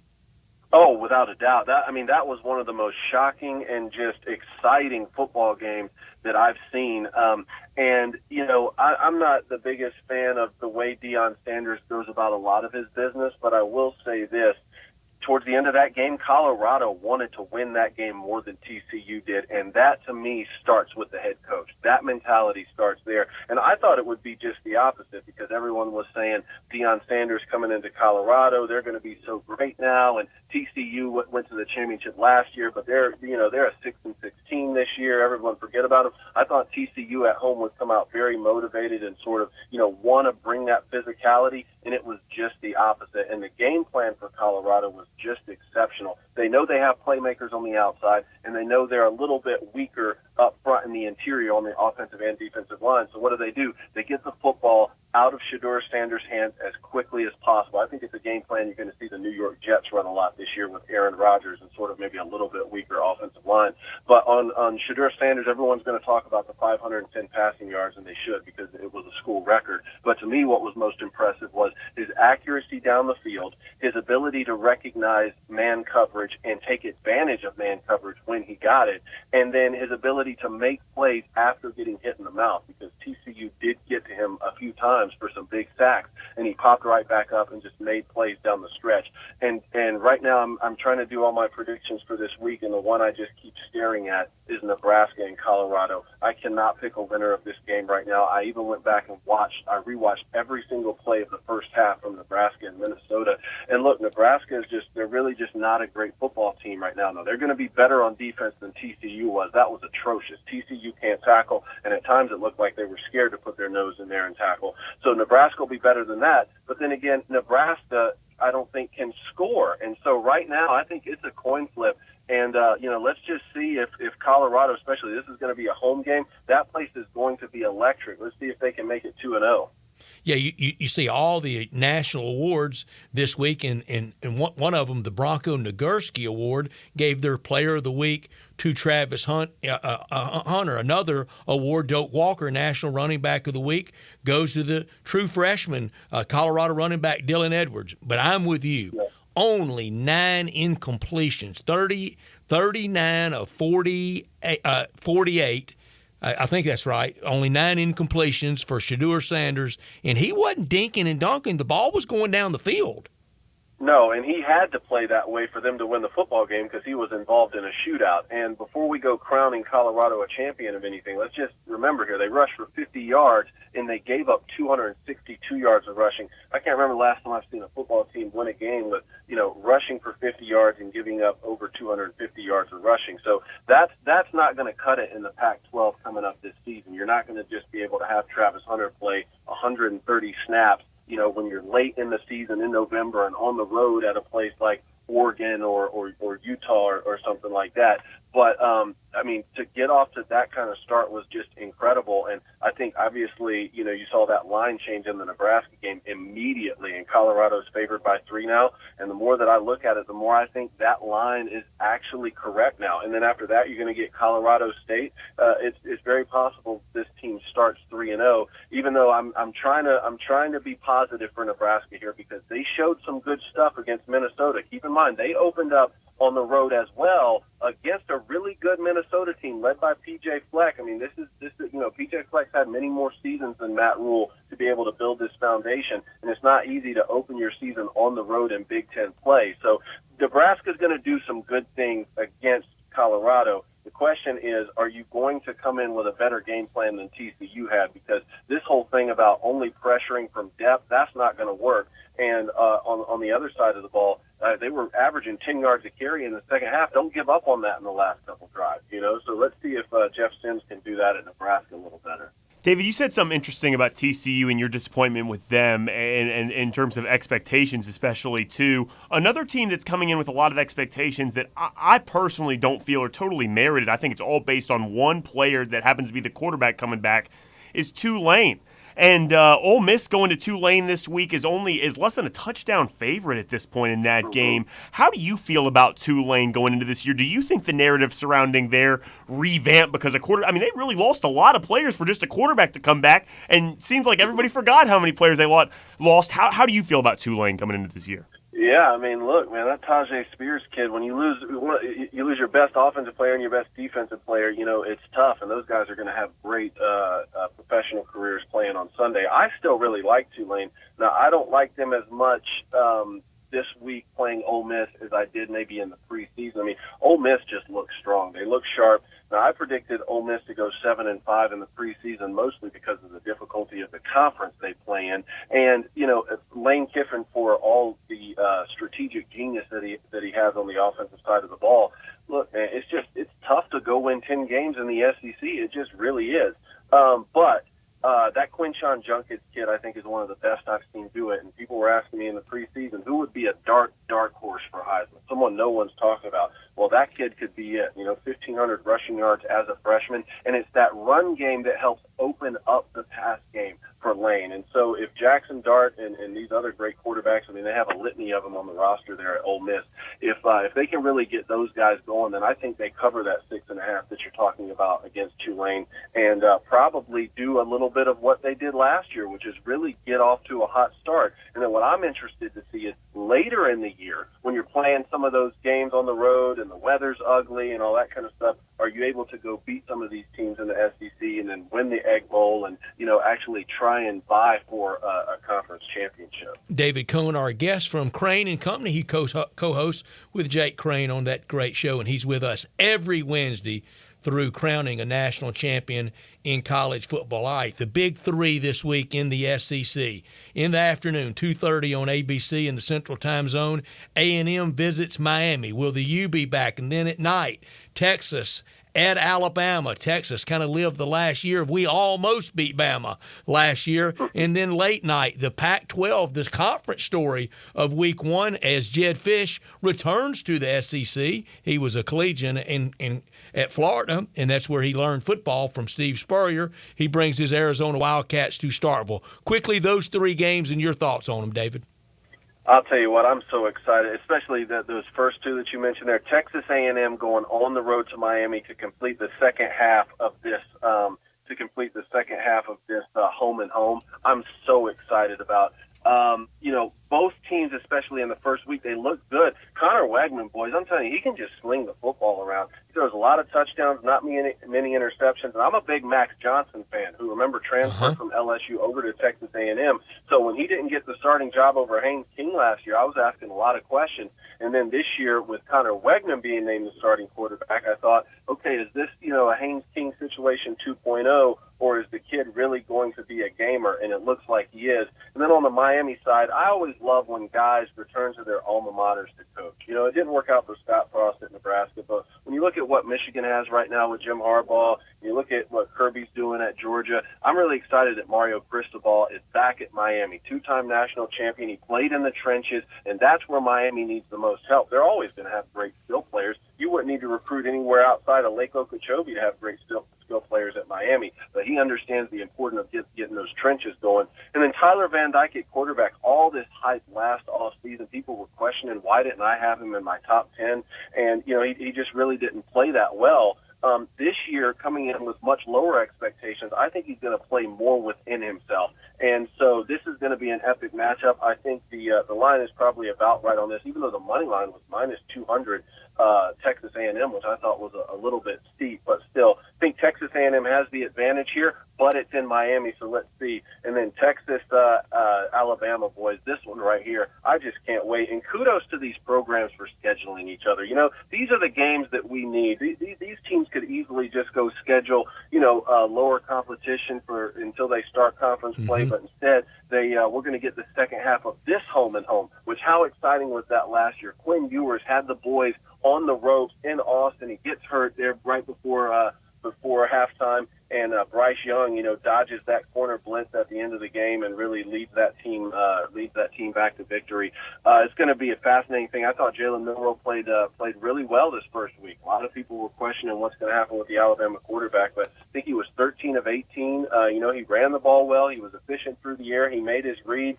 Quinn Ewers didn't look great early to me, but he still ended up having a good game, 3 touchdowns, no picks. So Steve Sarkisian, I think he kept it very vanilla in week one because they knew what the task ahead was. they weren't showing too much, and I think Alabama probably did a little bit of that too. But I'm going to roll with the Tide, boys, and let's see what happens in Tuscaloosa. And then, Mississippi State, man, rest in peace, Mike Leach. I still miss him. One of my favorite coaches. I was fortunate to be recruited by him when he was out at Texas Tech. But, I think I'm excited for the direction Jed Fish has the Arizona program going, but give me Mississippi State in that one. David, we're close on time, but you mentioned at Texas A&M, Connor Wegman, and being coached by Bobby Petrino, and I mean this with all respect, especially for your friend, your teammate, Ryan Mallett, that we so sadly lost this summer. Seeing him Saturday night, I know it was New Mexico, but seeing him in that pocket wearing number 15, I thought of Bobby Petrino coaching Ryan Mallett when I saw him having that big game for A&M. Think about that, and we'll talk about it next week, okay?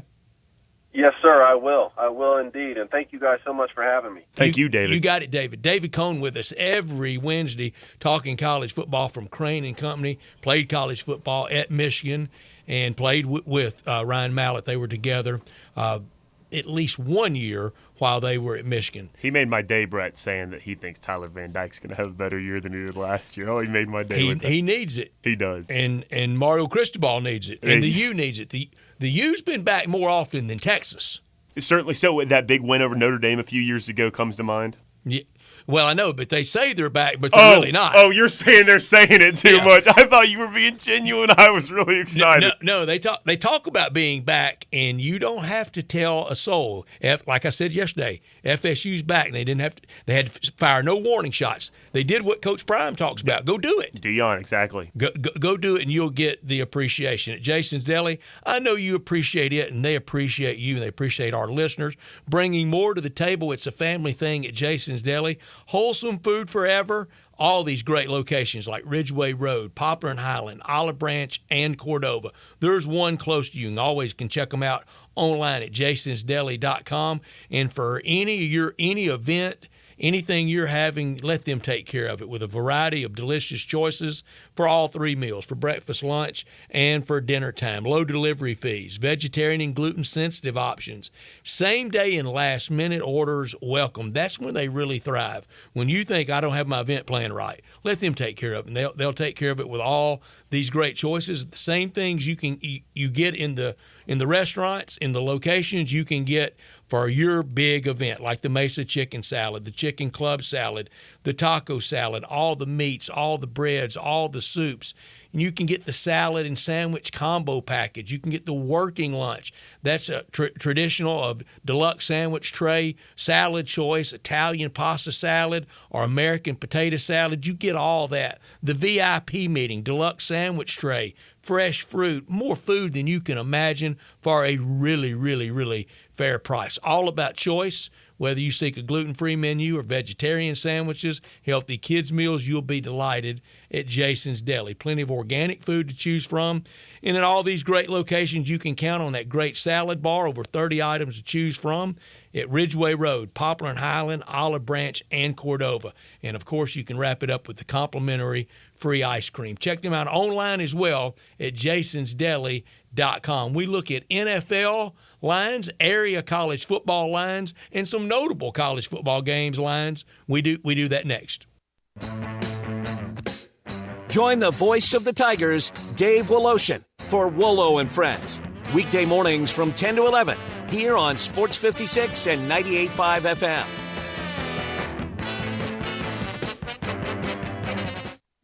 Step up your wings game at East Coast Wings and Grill. With 60 wing flavors and 7 heat indexes, do you have what it takes to turn the heat on your wings up to insanity? East Coast Wings and Grill is family friendly with a large variety menu to satisfy the whole bunch.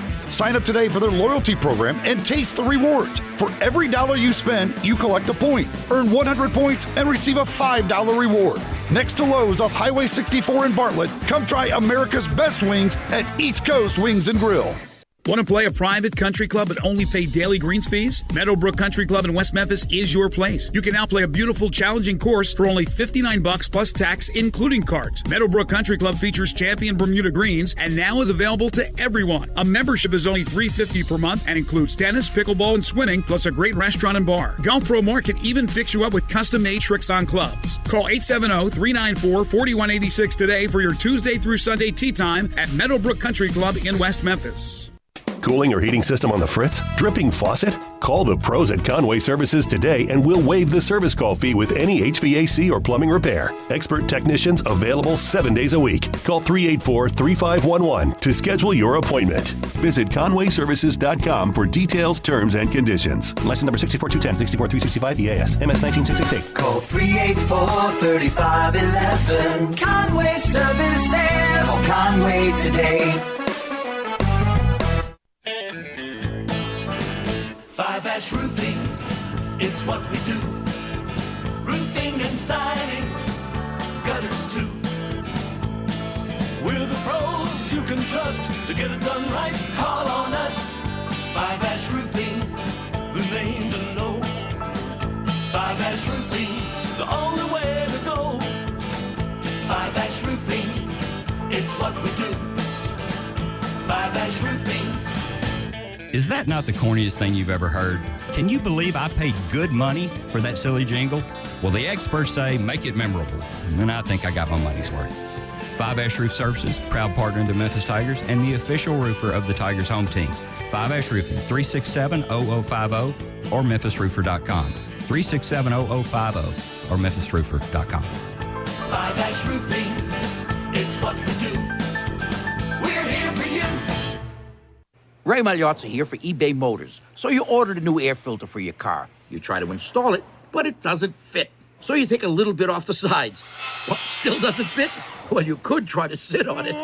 Or get it right the first time with eBay Guaranteed Fit. When you see the check, you know that part's gonna fit. Air filters, brakes, headlights, over 122 million parts. Get the right parts at the right prices. eBay Motors, let's ride. Eligible items only. Exclusions apply. Hotsy Pressure Washers and Detail Supplies of Memphis takes it all off. They are the #1 cleaning and equipment provider, period. Big or small, Hotsy has the solution. From hot water and cold water pressure washers to industrial soaps and detail supplies, Hotsy has you covered. For our Sports 56 fans, you get 20% off all detail products, so don't miss out on this amazing deal. Call Hotsy today, 901-379-0550, or visit their showroom, conveniently located at Austin P and I-40. I know the sweetest thing in Memphis, and I know it's been around for 120 years. You know, I'm talking about Dinstall's, and it's time to stock up heavy on Cashew Crunch, Heavenly Crunch, Turtlettes, all of your favorite Dinstall's treats to watch the playoff games and to watch all the basketball. It's so easy to get. The sweetest thing in Memphis, all you have to do is head to Laurelwood or head to Germantown and Poplar right across from the hospital, or go where they make the candies. That's on Pleasant View. There's nothing that says Memphis better than Cashew Crunch with that little tinge of coconut, or the Turtlettes. Let's face it, there's nothing better than Dinstall's chocolate. That's the mainstay of all candies, isn't it? Milk chocolate, although their dark chocolate is pretty darn good. And if you get the peppermint with the dark chocolate and put it in the freezer, you're going to love it. So many ways to love Dinstall's. 115 years of making Memphis oh so sweet. I'm with John Burgos from the world-famous Rendezvous in the Alley since 1948. Brett, we have catered parties all over this country and all over the world, from Singapore, Australia to Central Park in New York. But many people don't realize how much we do locally. For holiday events, office parties, tailgating, birthday parties, you can't do better than the Rendezvous. For example, you can get a cheese and sausage tray for 15 to 300 people for $3.75 a person. You can even build your own nacho bar for $10.50 per person. All you need is a minimum of 15 people. In many cases, we can arrange delivery and full-service catering. We've even made it easy to get to-go items. You can just park at our front door in the alley, put on your flashes, and we'll get you going ASAP. For all your catering items and prices, go to hogsfly.com, click on menu, and drop down to catering. Thank you, John. The Rendezvous, Mr. Charlie Burgos' Rendezvous in the Alley since 1948 and celebrating its 75th year.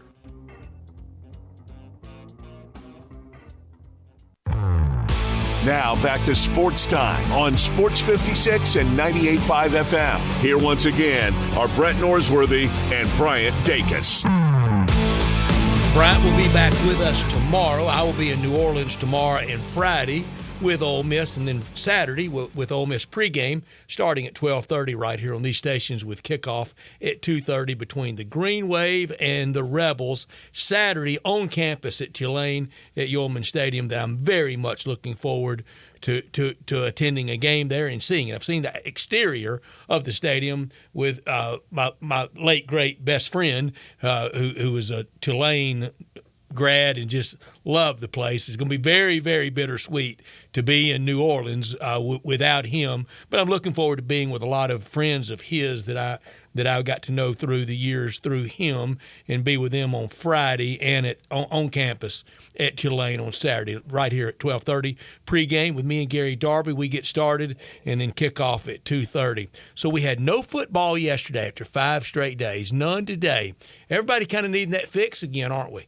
Yeah, no, I'm waiting for it right now. You can't do a heroin addict like this make us go dry for these few days? Absolutely not. I was watching tennis last night. I mean, I love tennis, don't get me wrong, but I wanted football, Brett. It's football season, football time in Tennessee, as it were. So yes, I wanted to see it. Yes, it is. I'm so ready. I'm so ready for the game here tomorrow night. And you can hear all the action right here on Sports 56 and 98.5 FM, and I can't wait to the Open. Give me some of that NBC Open. That's what it's all about, Brett.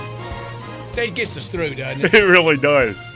Ooh, this one's a 1-0 Patriots against 1-0 Seahawks is what this sound is. This is great. Keep that handy. I may need that all day just to get me through. That's my fix for today. That line tomorrow night, 4.5. I don't know how much that is Chris Jones, Travis Kelce adjusted, but it's 4.5 tomorrow night for Kansas City at home at Arrowhead.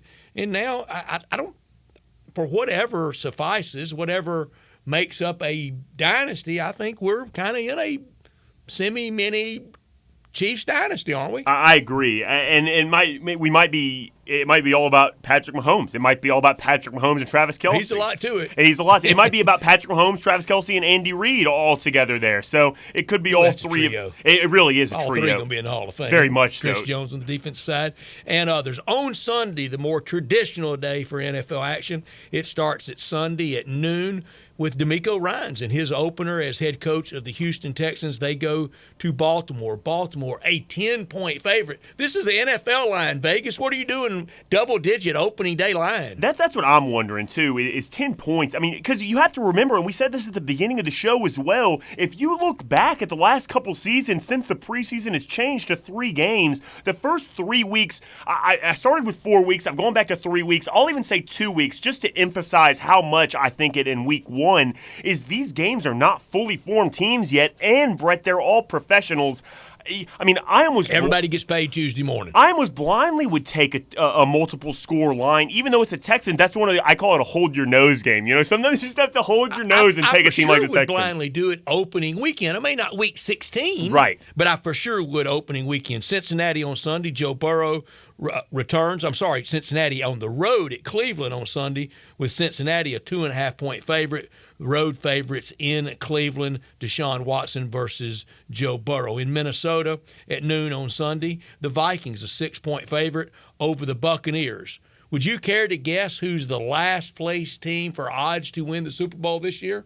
Is it the Bucs? It's the Bucs. Instead of the Cardinals, interesting. Was Tom Brady worth all that? Yes. Yeah. Don't even ask the question. Don't even ask the question. When you have a parade and you almost lose the Lombardi Trophy, it's worth it all. Buccaneers, 6-point underdog Sunday against the Viking Saints. 3-point favorite Sunday in the Dome against the Titans. I'm not staying. I used to would always stay for that. But discretion, the better part of valor. I don't want to empty the tank this early in the season. I don't want to be leaving New Orleans at 4 on Sunday. Saints 3-point favorite over the Titans on Sunday. Falcons. That's a really good line, by the way. That's a really good line. Really good one. Mm-hmm. Falcons NFC South matchup. Falcons 3.5-point favorite over Bryce Young and the Panthers. Colts a 5-point underdog at home. Jacksonville in an AFC South battle. Jacksonville 5-point favorite in Indianapolis against the Colts. That's the mismatch at quarterback, isn't it? Yeah, but that's another one, too, that I would say is like we're talking about divisional games on the road, and you brought up another one. You brought up the Browns game, and what was the other one you brought up that was a home dog? Titans Saints.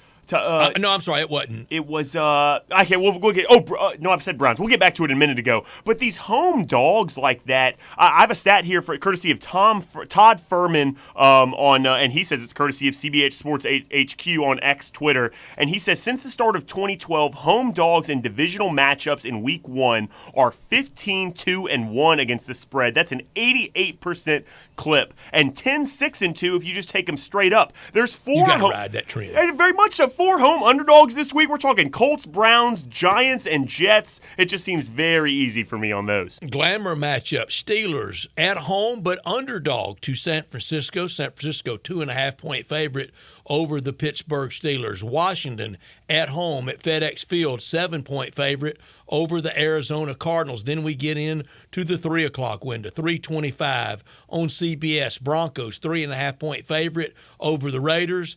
AFC West, they hate each other. They do hate each other out there, and that's what I love the hate. Me too. And that's what I'm very interested in. We talked about how interesting the Broncos will be with Sean Payton going back there and whether or not Russell Wilson will be receptive to his ways. You know, he kind of got the keys to the castle, as it were, last season, and Sean Payton has come in there and ripped them away from him. So it'll be interesting to see. And the Raiders are obviously very interesting as well. Yesterday, for goodness sakes, I cannot remember the player it was, but there was a defensive player trying to get into the facilities and found himself locked out of all the facilities to lift weights and stuff like that. Went on a tirade on the internet saying, I'm trying to get better for my team, and you guys aren't running a professional organization here. This isn't right. I want to get better today, and you're not allowing me to do so. So this will be a very interesting game to watch. That was directed at Raiders officials? Yeah. He tweeted specifically at Josh McDaniels, posted a tweet exchange from him and Josh McDaniels, and posted directly to the GM. Now, he took it down after the fact and stuff like that. And I would imagine if they were going to go on a tirade, it should be in the pursuit of getting better at football. That's the one time it might be acceptable. What happened to just win, baby? They're not just winning anymore, Brett. The players don't have the keys to the facility anymore, I suppose. In Vegas, I didn't think anything closed at night. Why's the Raiders closing up? Chargers 3-point favorite at home against the Dolphins. Again, I have the Chargers winning it all. That's my team. Since I've really never had an NFL team, I bounce all over the place trying to find one. I don't have one this year. They're my team for as long as they're winning. They're a 3-point favorite over the Dolphins and a great quarterback matchup in that one. 3:25 on CBS, Patriots at home, but underdog. A rematch of Super Bowl 52 when the Eagles got the Patriots. They had Tom Brady then, and the Eagles had Nick Foles then. The Eagles now with Jalen Hurts, 4-point favorite over Mac Jones in a battle of Alabama quarterbacks. Can Bama claim Jalen Hurts? I always say that's what Mad Doggy, Chris Russo always says, that quarterback from Alabama. So I'm going to say he went to Alabama. It's kind of if he's doing well, they claim him, but OU is fighting over the claim of him. Well, what was it? 3 years is greater than 1 year, right? I mean, SEC offensive players freshman year. That's right. So, so I think you could say both. Kind of, I claim multiple universities. Why can't he? Kendrick Davis, is he both or is he a Tiger? Ooh, depends on what city you're asking, I suppose. Packers at the Bears at Soldier Field. Chicago, a 1-point favorite over Green Bay. No longer do the Bears have to live the torment of looking on that other side and seeing Aaron Rodgers. Seahawks, a 5.5-point favorite at home against the Rams. Sunday night. Hit the theme again. I got to have more music. You got it handy? You'll hear this Sunday night on NBC. The Cowboys, 3.5-point favorite over the New York Giants in the Meadowlands at MetLife Stadium. What a weekend of football! Sunday night, Giants, the home team, tournament or the stadium turnaround for the next night for the Jets hosting the Bills. The Bills a 2.5-point favorite on the road at New York, but on Sunday night, Giants, Cowboys at MetLife, and on Monday night, Bills, Jets. Brett, two prime time home underdogs in a divisional game is I can't even believe what I'm seeing here with these lines. Flashing light, isn't it? It just doesn't make any sense to me. I mean that stat obviously. Gaming is going to be so easy this weekend, Jay Morgan. I know I can't. I'm not even going to pretend to say that. You're not even joking. Huh? I can't even say that. Oh, after the college week I had, I can't say that at all. But truly, I mean, I don't understand I just don't understand it. And it clearly is based upon the way that the public is betting. But, man, alive, primetime home dogs, that's another one. I won't even think about it. I'll just take it every time. A few college football real quickly. North Carolina State at home, 7.5 over Notre Dame. Notre Dame, the favorite over North Carolina State. That game in Raleigh. Notre Dame, the road favorite in that one. We mentioned Colorado being a 3-point favorite at home against Nebraska. Michigan, huge favorite over Vegas. Ole Miss, a 7-point favorite on the road at Tulane. A&M, a favorite on the road at Miami.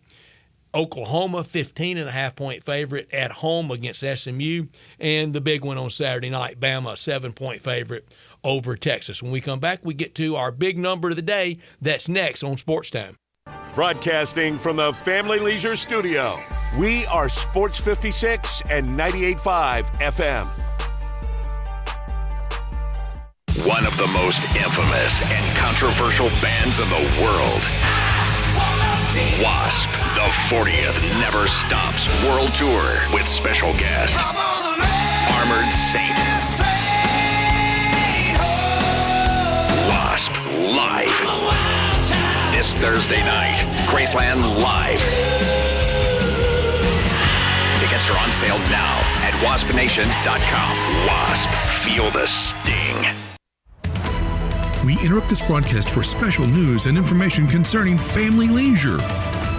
The world's biggest spa sale is back and bigger than ever at Family Leisure. How is that possible? Well, let me tell you. You start off with 50 different spa models to choose from 5 different manufacturers. Then you throw in up to 30% off in-stock spas and swim spas. But is that all? Oh, no. You get free upgrades on all in-stock spas, plus 24 months, same as cash. Wow! This is the kind of sale that you just can't have every day. But it's happening right now at Family Leisure, the world's biggest spa sale. Soak in the savings right now at Family Leisure, Witten Road and I-40. You know the place where family and fun come together. Please remain calm and walk. Don't run to Family Leisure. And now back to your regular programming. Stay ahead of fall hiring needs with Indeed. Their end-to-end platform makes it easy to attract, interview, and hire candidates. Sponsor a job and instantly receive a short list of quality candidates whose resumes on Indeed match your job description. Visit Indeed.com/credit. So you need to sell your house? I have the solution. Call 901-406-1101. That's 901-406-1101. Call my buddy Bill at I Buy Houses. Any house, any area, as is. It's literally as simple as that. Just pick up your phone. Call 901-406-1101. That's 901-406-1101. Call my buddy Bill at I Buy Houses. Guaranteed to close in 5 days. If you need to sell your house fast, call Bill at 901-406-1101. That's Bill at I Buy Houses. Nothing says summer like an ice-cold Twisted Tea Hard Iced Tea. Smooth, refreshing, real brewed tea with 5% alcohol. Look for Twisted Tea in the bright yellow cans. Keep it twisted! Twisted Tea Brewing Company, Cincinnati, Ohio. Please drink responsibly. At Jason's Deli, when you're dining in or picking up curbside, you can expect wholesome food and no surprises, just delicious sandwiches, crisp salads, and quick quality meals made with the freshest ingredients and no artificial trans fats, MSG, high fructose corn syrup, or artificial colors and dyes. Around here, a lot of thought goes into what we put into our food and what we take out of it, because you're not just taking a bite, you're getting a taste of who we are. New items are constantly being created to expand our menu for all tastes and special diets with vegan and gluten-free options available. Convenience and on-time delivery you can count on. It's just a click away at jasonsdeli.com, so whether you need to feed 5 people or 5,000, the team at Jason's Deli, they have the credentials and the commitment to keep you satisfied. Freshness is nearby at Jason's Deli with locations at Ridgeway in the Park Place Center, Poplar and Highland, Germantown Road in Cordova, and on Goodman Road in Olive Branch. Jason's Deli. It's wholesome food and no surprises. Now back to Sports Time on Sports 56 and 98.5 FM. Here once again are Brett Norsworthy and Bryant Dacus.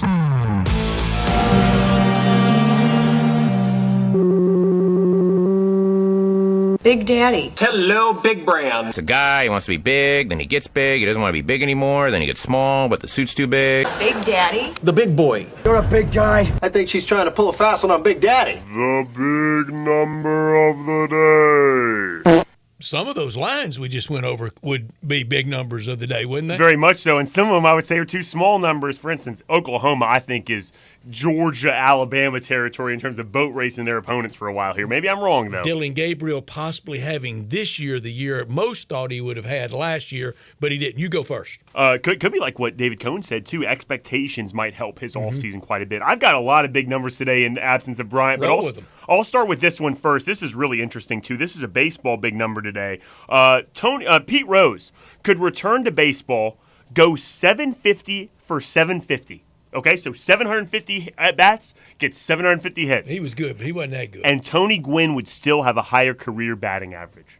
Is that not remarkable? As good as Pete Rose was, a legendary player, he could come back and go 750 for 750. Sunday night football theme. I can't. It's unbelievable. I can't comprehend all that. I was mesmerized by it. I mean, that just shows how good a batter Tony Gwynn was. One of the greatest players to ever play the game. He was that. You got anything else? I do. I'll send another one right now. How about this? Clayton Kershaw. Career ERA is 2.48. In Major League Baseball this season, the lowest ERA, Blake Snell's, is 2.50. He has a lower career ERA than the best ERA in baseball this year. And there are so many. You just referenced kind of a couple of them right there. Pete Rose all-time hits will never be topped. No way. Ripken streak will never be broken. I don't think Bond's career home runs will ever get touched. There are a lot of those untouchables. But for me, the most untouchable, Bob Gibson, ERA single year 1.12. Yeah, no chance. Because you thought no chance. What was DeGrom a couple years ago? He didn't end up with a sub-2 ERA, did he? I don't think he did. I think it was over 2. He flirted with it. He did, and he had one of the greatest seasons any modern pitcher could possibly have. And that was still almost a full run. I tell everybody, even in early June, when we were talking about a rise around 400, that's what gets you is that long haul of baseball. The dog days, and now the scheduling where everybody sees everybody, I think makes it even tougher. But when you're around even a 1.4 ERA on 4th of July, you got to lop almost a half run off of that and maintain the rest of the year to top Bob Gibson in 68. And I would guess more often than not you're going to be competing for playoffs at that point, and you don't want to wear yourself out going for a record like that when you have a chance to win a World Series or something, or if that is the team you're on. And now with all the maintenance of these players, you're not going to throw a guy out there and have them do that.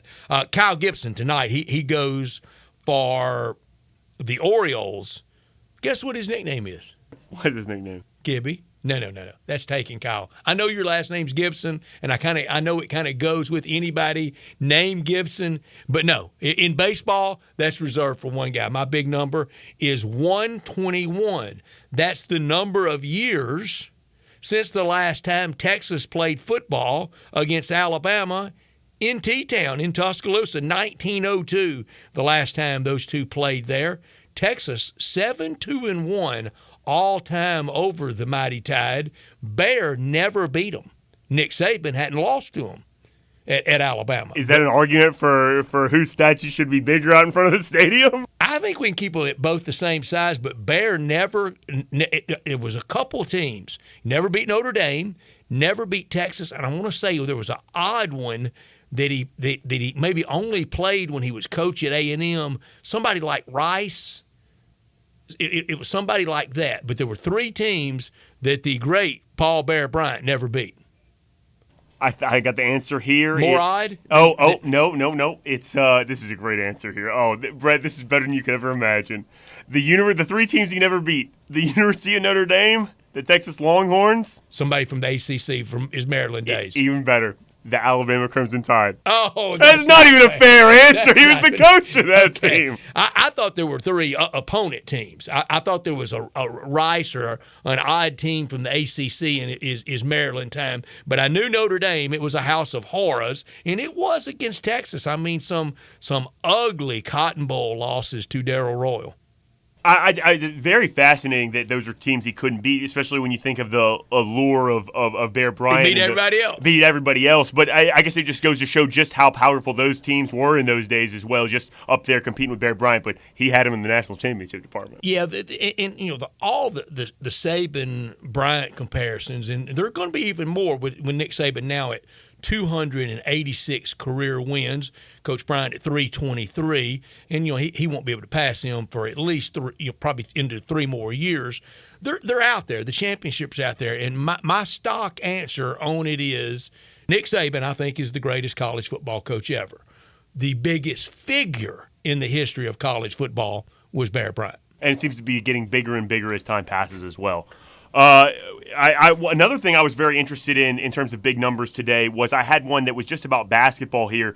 Andre Drummond, which is not the flashiest player in the world. He's a guy that gets a lot of criticism and laughing at by NBA fans. The book has been out on Andre Drummond. People say, oh, he's a bad player, and they've been saying it for like 8 years. I saw a stat today, Brett. His rebound percentage for his career is 25%. For the uninitiated, that means every 4 shots that are missed that go up, he grabs one of those rebounds. That is a remarkable number. And like I just said, the jury's been out. Oh, Andre Drummond's a bad player for 8 years. That is one of the most incredible stats I've ever seen. And if you rattled off 10 greatest UConn players, I'm going to rephrase it. How many would you have to rattle off to get to Andre Drummond in the history of UConn basketball? He would be way down ballot. See, the problem is, too, is Emeka Okafor had a much more prominent, college career. Hasheem Thabeet. Right, Hasheem had a more prominent college career. And I ducked in Memphis saying that, and I was a big Hasheem Thabeet guy. O.J. Morgan, I made a fool out of myself. Can't teach 7'3". I think I see some young Hakeem Olajuwon. Oh, man, I loaded the boat. Well, it was so bad. Yeah, but that's a good point, too. There's a lot of really good bigs that have gone to UConn, even in the last. And to Dave Woloshin's credit, when I was just loading up on him, Dave, on and off there, Brett, he can't run. He has no basic basketball skills. Back off that. You're making a fool out of yourself. I tell you what, the first thing I looked up is from the UConn newspaper here. This was published last year, and they have Hasheem Thabeet, the 10th best player in the history of UConn basketball.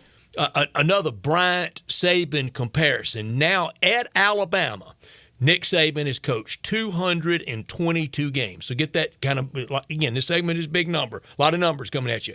He's been the coach at Bama for 222 games. He is 195-27.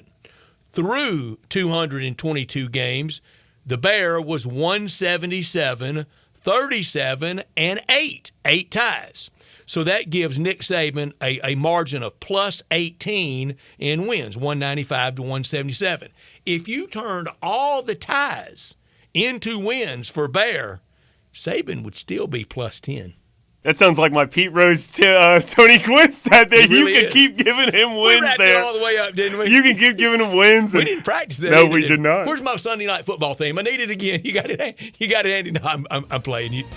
I got it anyway for you. There you. Go. We'll get that a bunch tomorrow. 2 hours in the books on this Wednesday afternoon. Bryant Dacus will be back with us tomorrow, but we got an hour to go. Jay Morgan Harder co-hosting and producing, and we start the third and final hour. We visit with our friend Kara Ritchie from The Ticket in Jonesboro on Saturday's Arkansas State game against the Memphis Tigers.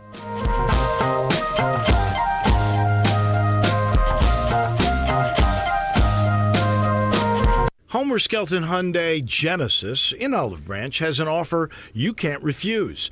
They will pay you to do business with them if you want luxury. And I'm talking the Genesis G70 car. If you would love to have that kind of new technology, they will give you a $1,000 rebate when you finance with Genesis Motor Finance. In other words, they'll pay you $1,000 to do business with them, and you get brand new luxury. You can't beat it. That's Homer Skelton Hyundai Genesis, right at the corner of Craft Road and Highway 78 in Olive Branch. Homer Skelton Hyundai Genesis in Olive Branch, where customer retention is amazing. There's a reason. They take care of you with a team that's been together for a long time. Whether it's finance or whether it's service, you can't beat them. Homer Skelton Hyundai Genesis. Hey folks, Dominic Hoon here for Sunrise Buick GMC. Are you looking for a hot deal on your next car? Come on out to the Sunrise Super Summer Sale going on at all 3 locations. Sunrise offers a great selection of new Buicks and GMCs discounted up to $6,500 and a $12 million used car inventory. That's why Sunrise is the place to go if you're looking for a hot deal. Bad credit, slow pay? That's okay. Here at Sunrise, we specialize in secondary financing used cars below $10,000. Visit us online at sunrisememphis.com or in person any of our 3 locations, Coving, Pike, Wolf Chase, and Coyville. NFL opening night is coming, and DraftKings Sportsbook, an official sports betting partner of the NFL, is hooking new customers up with a can't-miss offer. Place your first $5 NFL bet and score $200 in bonus bets instantly. Plus, all customers can take advantage of 2 new offers every single game day this September. New customers, download the DraftKings Sportsbook app, use the code ROME, R-O-M-E, to get $200 in bonus bets instantly when you bet just $5. That's code ROME, only on DraftKings Sportsbook. You do have to be present in a state where it's lawful to wager. Gambling problem? Call 1-800-GAMBLER or visit www.1800gambler.net. In New York, call 877-8-HOPE-NY or text HOPE-NY 467-369. In Connecticut, help is available for problem gambling. Call 888-789-7777 or visit ccpg.org. Please play responsibly. On behalf of Boot Hill Casino and Resort, 21 plus, age varies by jurisdiction, void in Ontario. See dkng.co/football for eligibility, terms and responsible gaming resources. Bonus bets expire 7 days after issuance. Eligibility and deposit restrictions to apply. 7. 12. What are we playing? Central Barbecue has 7 different kinds of sandwiches. Okay, does that seem like a lot? Are you kidding? 7 may be the most perfect amount of sandwiches. See, they get the pulled pork. You can get chopped on request. Then trim sliced beef brisket sandwich. There's 2 right there. I'm not sure exactly. Look, you've also got the pulled chicken, the smoked turkey, the marinated portobello mushroom sandwich. That seems like plenty. You would think, but then you also got the smoked sausage and the barbecue bologna sandwich. You're right. 7 may be the perfect amount of sandwiches. The people at Central Barbecue are genius. Nestled in the heart of East Memphis, located corner of Park and Cherry, is a beautiful residential neighborhood. I'm here at Town Village Audubon Park interviewing a new resident, Carolyn. Share with us why you chose Town Village. Well, if your parents or special friends need to make that big move, let me share with you my experience. It was tough for me to leave home, but then I discovered Town Village. I would like to highly recommend Town Village to you and your loved ones. After looking at all the amenities and meeting all the people and staff, I was hooked. From restaurant, bistro, 3 meals per day, housekeeping, transportation, security, health care, physical therapy, exercise room, and even a heated pool and spa. Come see us and make your new home at Town Village. Visit us and call Daniel at Town Village Audubon Park at 901-374-7342. There's no place like home, Town Village. Is your roof leaking? Do you have water damage on your ceiling of your home or business? Do you need assistance gathering much-needed data and images from your storm-damaged roof for an insurance claim? Call Metro Builders, roof and restoration specialists, and schedule your free inspection. At Metro Builders, our team of Hague-certified technicians and fully trained estimators are ready to come out and evaluate any concerns you may have. Metro Builders Roof and Restoration. We accept all insurance carrier scopes. Call Metro Builders now. Each and every day, we provide clients many different types of data and estimates for their insurance carrier. These include estimate and photo reports of all damage, from the roof to water damage on rafters and ceilings and even studs and plates inside walls. Check out the local BBB for our 27-year history in construction in Memphis, or check us out online today at metrobuildersmemphis.com. That's metrobuildersmemphis.com for your local residential and commercial roofing and restoration experts. Call me. 901-375-1717. That's 901-375-1717. We are Sports 56, WHBQ Memphis, and W253DF Memphis. Flynn Broadcasting Stations. Oh, yeah. Now, back to Sports Time on Sports 56 and 98.5 FM. This hour is brought to you by Hewlett & Dunn, Boot & Jean Company in Collierville. Here once again are Brett Norsworthy and Bryant Dacus. Thank you, Jay Morgan Harder. Bryant Dacus out today. You've got Brett and Jay Morgan for this final hour on this Wednesday afternoon. And we started with the big game locally, Saturday night at Centennial Bank Stadium in Jonesboro, 6 o'clock kickoff. Arkansas State and Memphis renew their rivalry. And to talk with us about it, on Twitter at Kara_Richie, on the X at Kara_Richie. She hosts noon to 2 every day in Jonesboro on the Ticket Radio, and also pregame and Wolf Howls on 107.9 KFIN on Arkansas State game day. She's always delightful to visit with. And Kara, as I texted to you, put last week behind you. The season starts new this week. Yeah, I'm ready to be done with it and move on. Thankfully, the team already has. Yeah. They were trying to put it behind them as soon as they got off the bus. Immediately that night, started watching game film, started trying to turn the page and move on to Memphis. I will say, as a fan, that one kind of lingers, is still lingering just a little bit, but I'm certainly ready to see this team get back there on Saturday just to have something else to learn from and something else to talk about. And usually this game has a lot of fireworks. It sure did 2 years ago over there with both teams combining for a $105, 55-50. The Tigers prevailed. It's been more of a Memphis series of late. It has been. This is the final year of the first set of two different four-year home and homes, and so far these have all gone Memphis' way. Now they've all gone down to the wire. They've all been competitive games, but in two of the three we saw Memphis pull away late, and then that last one in Jonesboro, of course, A-State did absolutely everything they could to catch back up in the fourth quarter, but it was already just a little bit. A-State had allowed one too many touchdowns to complete the comeback late in that one in Jonesboro. That was in 2021. So They've all been competitive, but A-State just hasn't quite been able to get over the hump and get that W against Memphis. Kara, please tell our friend Jerry Scott what a great job with the notes. They are laid out and as good as any notes you'll see out there, and I'm reading directly from them. Arkansas State, they've won 15 of its last 18 openers and stand 35-14 all-time at Centennial Bank Stadium, now in the 50th year of the new stadium.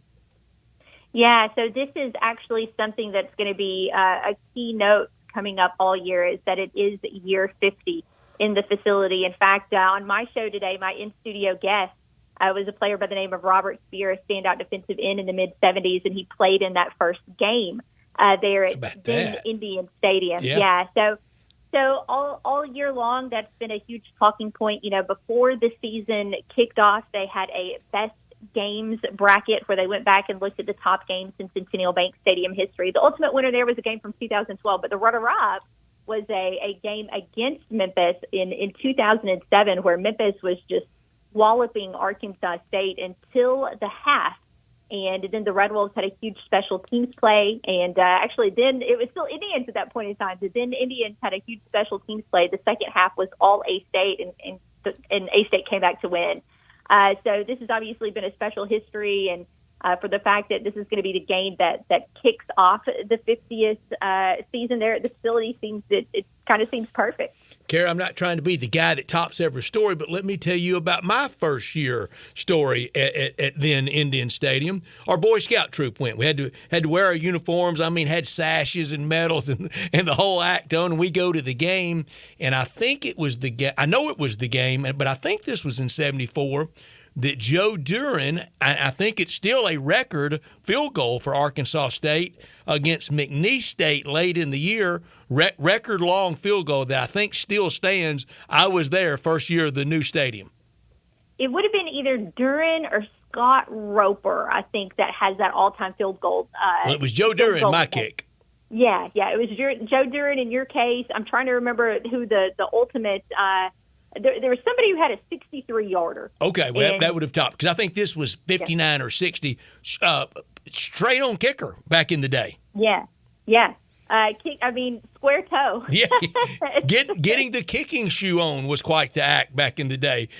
Doing that. Kara Ritchie, our guest from Jonesboro, talking Arkansas State and the Tigers, and all the really good memories that both sides have in this game. We don't want the weather delay that we had one year there. Yeah, that was, that might have been 2007, where it was scheduled to be, I think, A-State's home opener. I don't know if it was a season opener or not, but it was a huge game. You had a boatload of people in town. Everybody was ready to go, and it's not even that it rained all game. I think once it got later on, closer to kickoff, it just wouldn't quit lightning. Yeah. And so clearly you can't have a game in that type of environment. You can't put your players in harm's way. You can't put your fans in harm's way. So the game actually gets wiped out and made up a few weeks later. And again, I think that might have been 2007 in that game where Arkansas State ended up coming back and getting a win in what was just a really, really dramatic filled contest. Right now, guys, I will tell you that does not look like it's going to be the case at all. The forecast for Saturday, 84 degrees and sunny throughout the day. So by the time that one kicks off at 6 o'clock, you don't get better September weather in our part of the country. Just used to some kind of nightmarish, hot and humid openers so often, but that's not going to be the case Saturday. It's going to be really, really nice at kickoff. Butch Jones 0-2 against Memphis, 5-20 in his Arkansas State run. How noisy has it been since Saturday at Norman? I think most of the noise right now is coming from national and from social media. I mean, now, not for 1 second am I trying to say the fan base was happy with that kind of a performance. I mean, there's no way to sugarcoat that. There's no way to take positives out of that. That is an ugly score. That's one of the ugliest scores we saw across college football in week one. I think there were maybe one or two teams that put up more points, but it's impossible to be held to fewer than 0 points. So that kind of leaps off the page at you. And aside from like an NAIA matchup in Texas, it was the largest margin of victory. So it was painful and not trying to pretend like it wasn't. I do think there's a little bit of a feeling among the fan base that, if you go out and you win Saturday in this game against Memphis, not that it completely wipes out week one, because, again, that's an ugly score, but it gets you back on track for what you hope to accomplish this season. Because if you're sitting down as a fan and you're making your win-loss record and trying to see if your team is going to go bowling, a lot of people had that A-State OU game as a loss. That's right. Yeah, but you get back in the win column this week. If you're able to do that, the next thing you know, bowl eligibility could still be on the table. So many of the things you hope to accomplish in 2023 are still possible if you're able to beat Memphis. Well, Kara, I think a lot of Memphis fans, if I could speak for Memphis fans, I suppose, I think a lot of Memphis fans have been extremely respectful of just what a tough test it's going to be for Memphis to go play at Arkansas State this week. And I feel like everything you just said about how good Oklahoma is, I think they might have shown just how good they can be this season last week. It said more about them perhaps than it did about Arkansas State. What would you say to a Memphis fan that is starting to lose a little bit of that respect and might be getting, for lack of a better term, a bit overconfident going into this game? I would just caution against overconfidence in this series, period, because it doesn't always go to script. This is a long history. There have been times where it seems like it was so one-sided in one direction or another, and the next thing you know, a special player or a coaching change or a dramatic moment flips the script. And I would just caution against being overconfident. I can't tell you for sure what type of A-State team this is going to be. One of the most frustrating things about week one in a blowout like that is unfortunately I feel like I didn't learn a ton about this team. So I'm still not going to go out and say, oh, this is going to be a great team, or, oh, this is going to be a terrible team. I don't know yet. But again, in a series like this, when it is a rivalry game, anything is possible. So just be careful on making any bold or crazy predictions. Well, what would you say is the most attractive part to you of how about separate both, the offense and the defense? What are maybe the standout players? Is there a particular the way they play a scheme or something you like? What's the most attractive part of the offense and the defenses for Arkansas State? Well, I think we're still learning a ton about the offense because of the fact that there's so many players on that side of the ball. But there are a couple of guys who caught my eye, even in a disappointing performance against Oklahoma. Both a couple of slot receivers, actually. Cordy Jackson transferred into the program this year from Syracuse, and he had some really good numbers there. He's a starter. Expected good things. He had probably the biggest highlight catch of the day against OU. It was a 47-yarder. He's got some good wheels. But I think maybe the guy that caught a lot of people's attention in week one offensively, receiver by the name of Snell Bryant. He is a true freshman out of Ohio, and he has track speed. You know, there's a difference. Fast football players, they're fast, but guys that run track and do football, I mean, those guys can absolutely blow you away. And he did make a freshman mistake. He had a fumble in that game, which was A-State's only turnover. But on the flip side of that, you know, he had the wheels to be able to outrun some of the OU defenders. And there were not very many A-State players on the field who could say that on Saturday. It's going to be interesting to see what ways they find to work him more into the offense there. But again, Snell Bryant is his name. Defensively, I'm still kind of waiting to see who's going to step up big. You know, I would keep an eye on cornerback Justin Hodges. He is actually new to the team. He transferred in after A-State was already a week and a half into fall camp. He's a UCF transfer. He started 25 games there with that program before making it to Arkansas State. And so I expect big things from him in the secondary, especially because I don't think that secondary is hampered right now, but we did see a key player leave the game against OU last week and be unable to return. So I don't think there's a health issue there, but if there is, then Hodges is going to have a big game. Kara Ritchie's our guest. She's on Twitter at Kara_Ritchie, Richey, and you can hear her weekdays noon to 2 in Jonesboro, and you can hear her on Arkansas State game days. Kara, you mentioned the hiatus that this series is going to take. It's going to pause next year and in 25, and then resume in 26, 27, 28, and 29. Do you think absence will make the heart grow fonder from the Arkansas State perspective? Look, I know the A-State faithful likes this series a lot. I don't know how it's viewed from the Memphis side of things, but I think this is a opponent that a lot of A-State fans went to see on the schedule. If not, it doesn't have to be every year, but frequently. You know, throw in a home and home every few years down the road. Guys, unfortunately, I think with the college landscape right now, it just makes everything really, really difficult to plan ahead. Yeah. It's hard. Who's going to be in what conference in the 2030s? How in the world do you even work out future schedules right now? So I'll speak for myself and say that I hope there are more of these games in the future, but man, what in the world is college football going to look like a decade from now? That's right. In decade, Kara, I don't know if some of the poobahs of college football really know what it's going to look like in 5 years after we really integrate the expanded playoffs into things. And yeah. I think a lot of college football, I don't mean this as haughty as it's going to sound. I think a lot of college football is waiting to see what the SEC, what they're going to do, because I don't think they can stay at 9. I know the coaches are very opposed to going to 10. That's 10 league games. That's what I want. But until other places can make schedules, you got to see what the SEC is going to do. Yeah, and not just the SEC, but also, you know, you still got a little bit of turmoil in the ACC as well, although they are going to add those 3 teams. There were, across their league, there were 3 schools that voted against it, and Florida State, Clemson, and I went blank on the other one. So there's a little bit of unrest in that league. Mm-hmm. I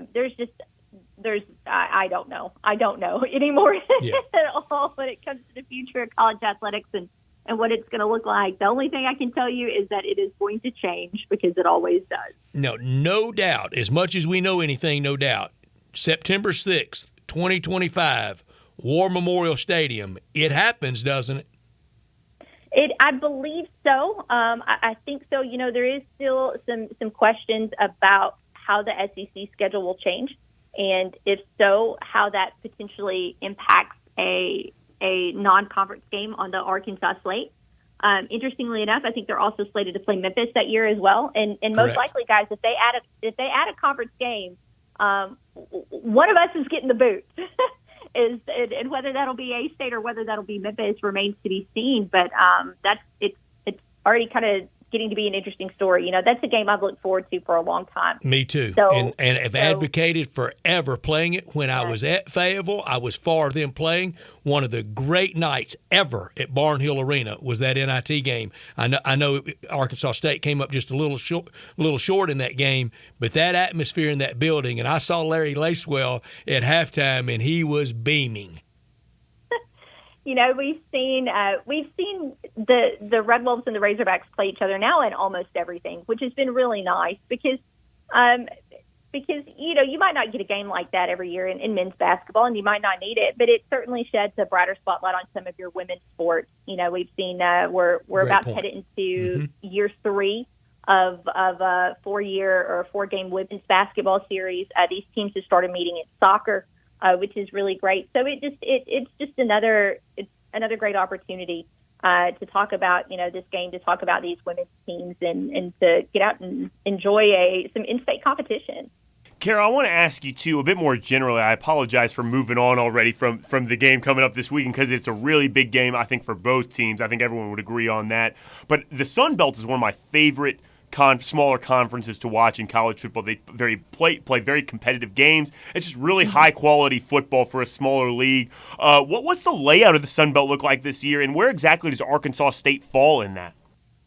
Well, so many projections are based on previous years. And when you won 5 out of your last, 25 games, or, not 5 out of your last 24 heading into the season, you're not going to have a lot of people on the outside that think you're going to do anything big.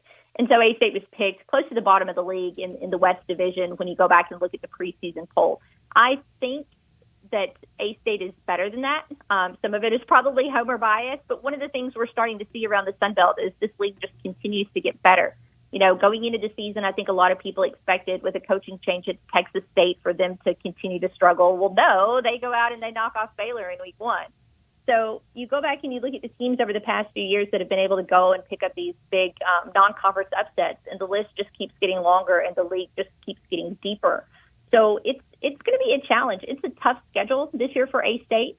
They go to Marshall, who was a team who went and got one of those big non-conference wins last year and is expected to contend for the East Division title. They host Coastal Carolina, who has been at the top of the East for the past couple of years, and they still have quarterback Grayson McCall, who I swear, just like Seth Hennigan, is never going to graduate. But, it's going to continue to be a challenging league, and somehow it seems like it keeps getting better and the schedule keeps getting tougher. Kara, for both sides, for the Arkansas State Partisans, the home team Saturday night, and for visiting fans here from Memphis at the game Saturday night at Centennial Bank Stadium, what will be some of the early signs of, oh no, not again, or last week's behind Arkansas State and they can put on a competitive game and maybe spring the upset? Well, there were a couple of things that happened last week that were uncharacteristic for Arkansas State. One, A-State was flagged for a lot of penalties, and that really has not been an issue in the Butch Jones era. So if you see this team early getting whistled for, false starts and procedure penalties, or even worse, like a personal foul penalty or something like that, then you'll be able to tell pretty quick that unfortunately A-State is still in its head. Additionally, under Butch Jones, Arkansas State has had absolutely incredible special teams. Well, we saw 2 minutes into the game last week, A-State gave up a punt return for a touchdown. That hasn't happened since 2016. So if you see early special team snafus again, that's also significantly concerning. So if you see those things, if you see A-State beat itself early, then it's not going to be a good day for the home team. On the flip side, if A-State can just do something early on in the game to build some momentum. I mean, they never got OU off the field last week. So if you can go out early and this A-State defense can get a stop against the Tigers on the first possession when the Tigers are out on the field, or maybe even in the first 2, I feel like that would just bode a lot better for the evening than what we saw last week. And is your new favorite NFL player Blake Grupe, who spent I think 3 seasons at Arkansas State before finishing at Notre Dame, and he made the Saints as the kicker, all 5'7", 156 of him. We were in New Orleans back in late July for Sun Belt Conference Media Day. Yeah. And actually, I was there with Voice of the Red Wolves, Matt Stoltz, And he had actually reached out to Blake Grupe, and Blake Grupe was actually staying at a couple hotels down the street and came by and chatted with us the first night that we were in town, talked about training camp and all of that. Of course, this was a few weeks before. This was before the preseason even started, but he was really excited, really optimistic about his opportunity there. And one cool note on the Saints right now is it's not just Blake Grupe who's there. I mean, Demario Davis, who is an A-State alum, is one of their big-time team leaders, key guy there on defense, one of the best linebackers in the NFL. And then they also have an A-State alum at, he got moved to running back this year in Kirk Merritt. So you've got not one, not two, but three different A-State guys on that Saints roster. So if you're an A-State fan, you are also just a Saints fan now by default, which is fine by me. Kara, thank you so much for your time, and best of luck to Arkansas State the rest of the year again. Put last week behind you and move forward. It should be fun Saturday night in Jonesboro. Thank you for your time, as always. Thanks, Kara. Hey, guys, really appreciate it. Thanks so much for having me on. Thank you. Kara Ritchie from Jonesboro. She hosts middays in Jonesboro and on the Arkansas State Football Network. And I think you just heard, as knowledgeable on the subject matter as any guest we have. A friend of mine texted me during it and said she's dynamite, and I said she sure is. I didn't even get to ask her about their southpaw punter, which I'm mesmerized. They got a left-footed punter on this team. We're going to get to see him. They got one of those, huh? They were going to get to see him on Saturday, so that'll be a lot of fun. This hour of our show brought to you every day by Hewlett and Dunn Boot and Jean on the historic square in Collierville since 1961. Laura and Charles Hall are so very proud of what they built. Charles started working there in his teens, and now with his wife Laura, they own the place, and it's known for all the boots, but also clothing, accessories, and a cap for any team in any season. Tiger fans, before you head across the river, get that snapback Tiger, those Tiger hats there. And for all the Ole Miss fans heading to New Orleans, that's what you need. Western wear, work boots, safety toe, or soft toe, rubber boots for every occasion at Hewlett and Dunn. But it's so much more than just boots and just hats. It's everything from head to toe.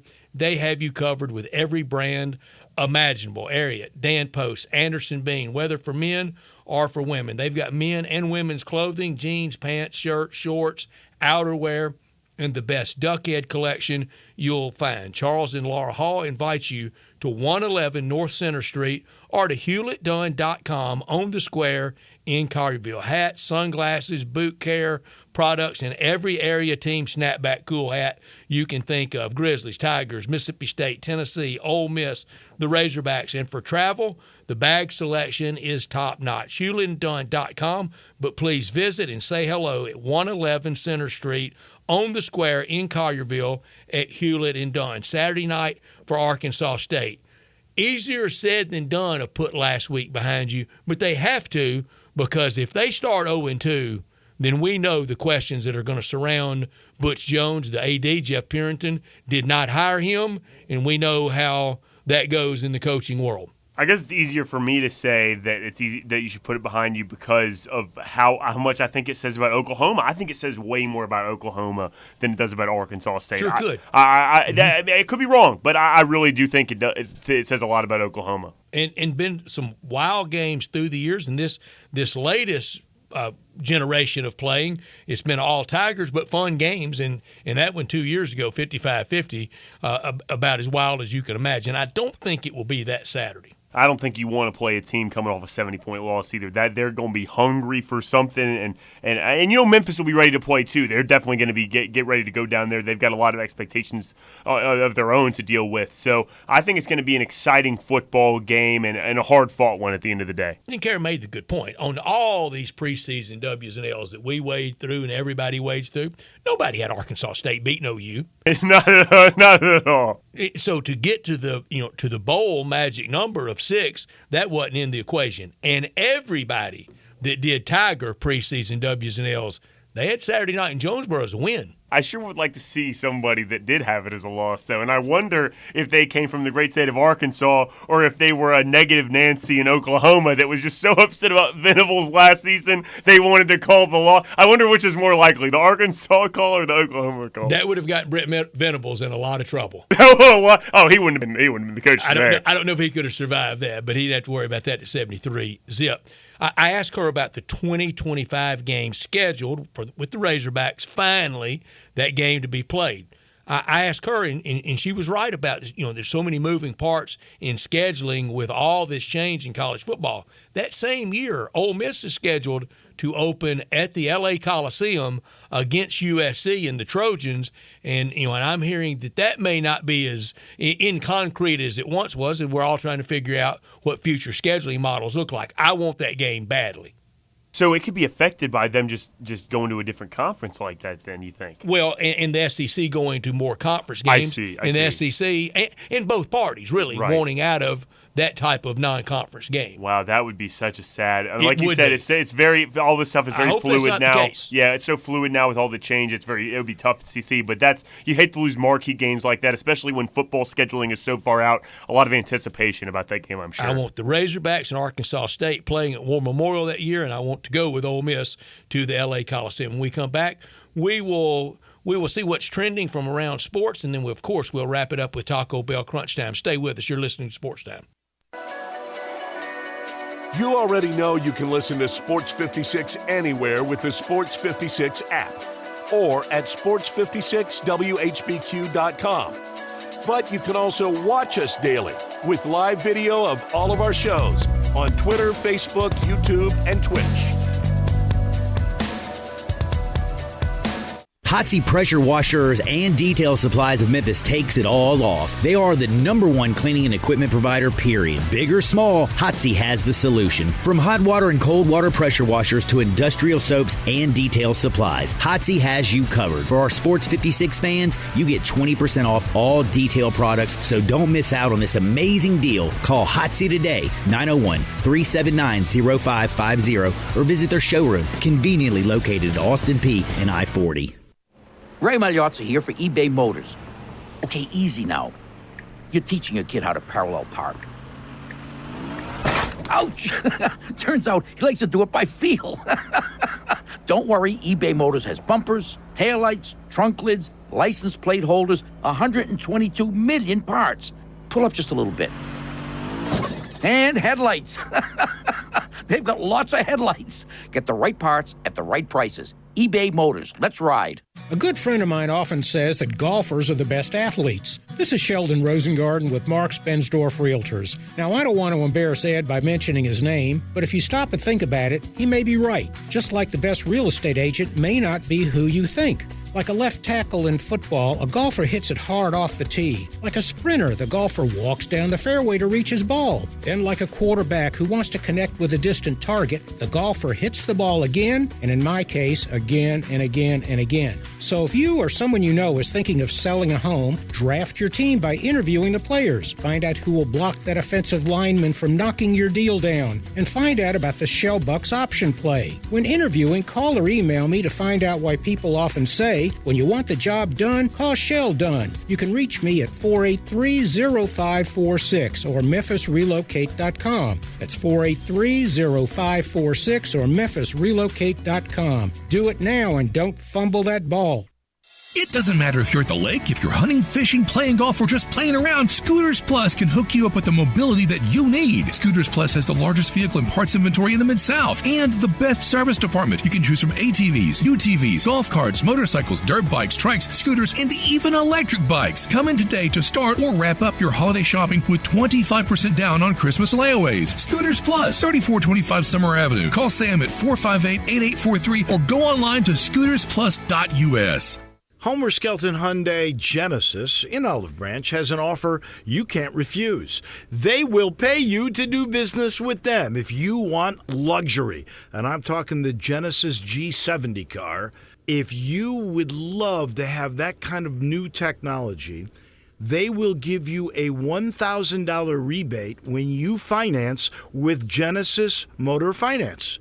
In other words, they'll pay you $1,000 to do business with them, and you get brand new luxury. You can't beat it. That's Homer Skelton Hyundai Genesis, right at the corner of Craft Road and Highway 78 in Olive Branch. Homer Skelton Hyundai Genesis in Olive Branch, where customer retention is amazing. There's a reason. They take care of you with a team that's been together for a long time. Whether it's finance or whether it's service, you can't beat them. Homer Skelton Hyundai Genesis.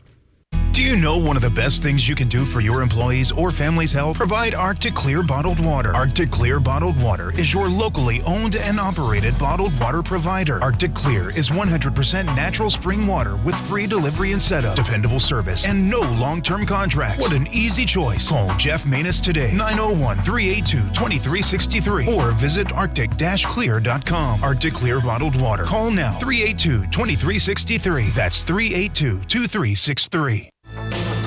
Now, back to Sports Time on Sports 56 and 98.5 FM. This hour is brought to you by Hewlett & Dunn, Boot and Jean Company in Collierville. Here once again are Brett Norsworthy and Bryant Dacus. Closer and closer to that last sleep, Jay Morgan, and then even closer and closer to Sunday afternoon, because nothing hits quite like AFC North football. I'll tell you what, Brett, I love AFC North football. I love the Pittsburgh Steelers and Mike Tomlin. And 15-14, just gouging out a win over somebody. So excited, so excited. Truly, truly. Especially as much, honestly, all jokes aside, kind of, as much as I saw a lack of punting. Who's joking? As much as I saw a lack of punting the ball away this weekend in college football, it honestly makes me long for watching Mike Tomlin coach, because he's someone that still values, to his success, by the way, could be a significant factor in his success. He still values pinning the opponent deep and plays the quote-unquote we-fence that they talk about. It's field position football. Everybody together, and I just think that's been devalued far more than it should be, and I think Mike Tomlin would tell you the same thing. And this weekend, that game between Arkansas State and Memphis is really the Mike Tomlin Bowl, as he was an assistant coach at both places. Which is a great... The Randy Fichtner Bowl. Which is one of the great Memphis stats that I think I didn't even learn that till last year, that Mike Tomlin was once on staff at Memphis. I'm going to claim him as a Tiger for the rest of the time. Phil Stukenborg, the legendary sports writer at the Commercial Appeal, and before that, I think at the Press Senator, he used to tell me, and I think it was around one of the Super Bowls that Tomlin first got to, and I asked him, I said, well, give me a Mike Tomlin story. When he covered Tiger football, beat writer for the CA for Tiger football, he said there was not a time of the day, any hour of the day, if you went over to the football offices, that Mike Tomlin wasn't there grinding. I mean, film, in a game, in one of those big 3-ring binder game plan books, just always working.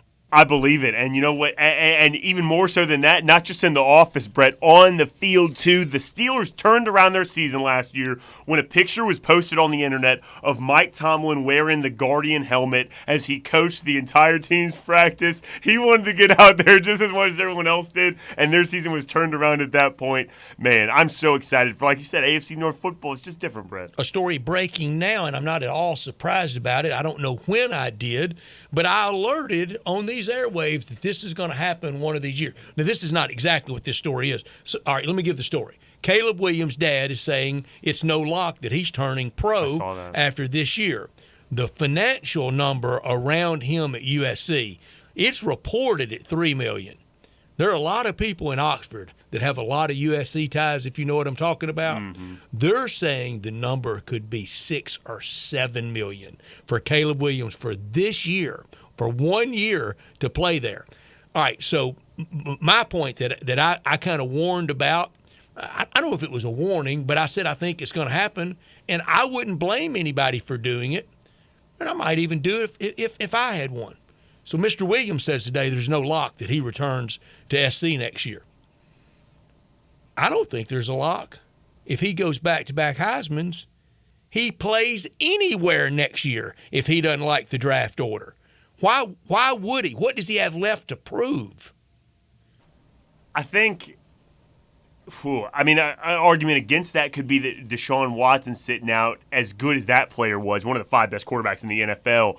And obviously there's a lot of external things that is not involved. He had a lot of legal issues. Right. I do not mean to compare Caleb Williams at all. I know you didn't, but you're talking about sitting out. Exactly. And Deshaun Watson, for my money, was one of the 5 best quarterbacks in the NFL. I mean, he was unbelievable. He's not back to that level yet. And he's not at all. And it could be because he sat out. It might be, like you said, there's a lot of external things at play there. So, but that could be an argument against doing that, too. I also saw something interesting today, too, and a lot of this conversation was centered around the Bengals, and the Bengals aren't going to get the number 1 pick, I don't think. But that's always been the sentiment when Joe Burrow was coming out. Oh, if Cincinnati is going to take him, it's a wasteland for quarterbacks in Cincinnati. He's never going to play there. And look how well he's done. Biggest player in team history already. Absolutely. So, for all of that, maybe there's some franchises you might not just want to trust. I'm not privy enough to all the inside information as that is concerned, and Caleb Williams going through the interview process would be. But I would caution you to being so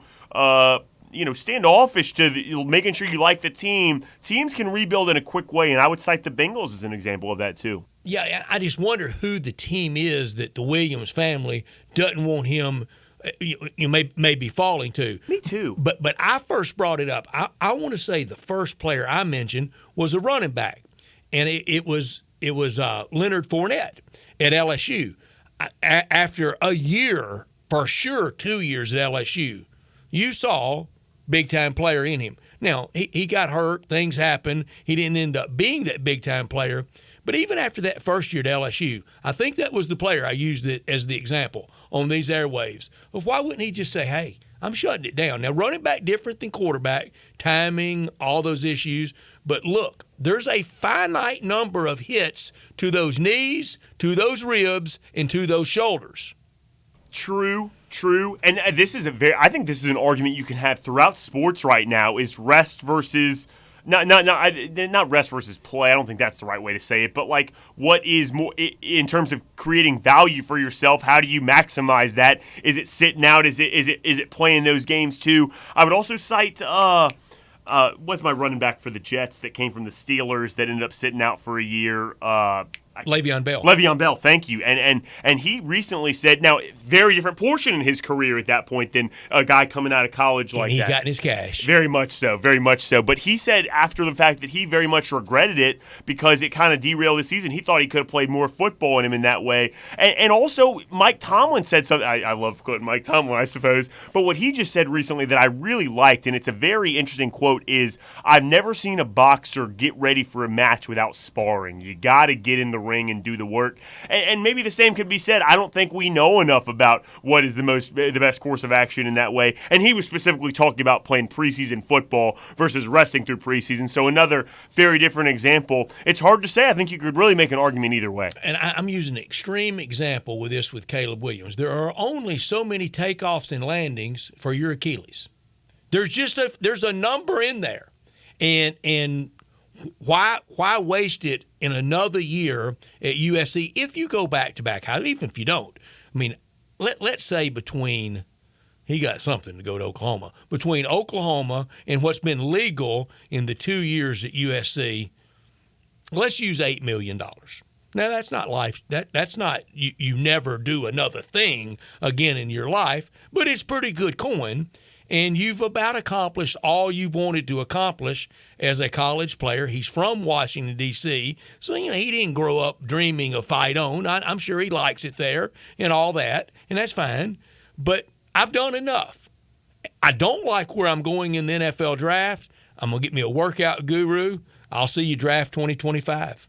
What if I gave you a base salary cap hit in his first year of $7.5 million if he's the first pick, and then last year's signing bonus for the first pick was about $27 million. What if I bumped that up to $30 million? Do you think that would make a difference in him coming out? It's getting very real. Yes. Very much so. It's getting very real, but because that's only one-time payment, that signing bonus, and you're kind of making, like you just said. Let's say he's making $8 million. If his contract in the NFL for every year is $8 million, well, you're not really gaining anything there. Is that one-time payment of $30 million enough to guarantee you I want to go to the team I want to go? It's hard to say. And I don't want to disparage anybody's background and what their parents did, but this is a far different argument for Caleb Williams in the 2020s, in the mid-2020s even, than yesteryear with Terry Bradshaw coming out of Shreveport, or name your quarterback from back in the day. Heck, Tom Brady, Peyton. I mean, name almost any of them. A lot of those guys didn't have the college money that Caleb Williams had. Now, some did from their families and their parents, but most did not. Michael Vick, for instance, when he was the number one pick, he didn't have this option. I mean, Caleb Williams can bring up that account, and it looks pretty good. Now, is it Is it set for life that you or anybody else in your family never has to do another thing? No, because for first and foremost, here comes the tax man.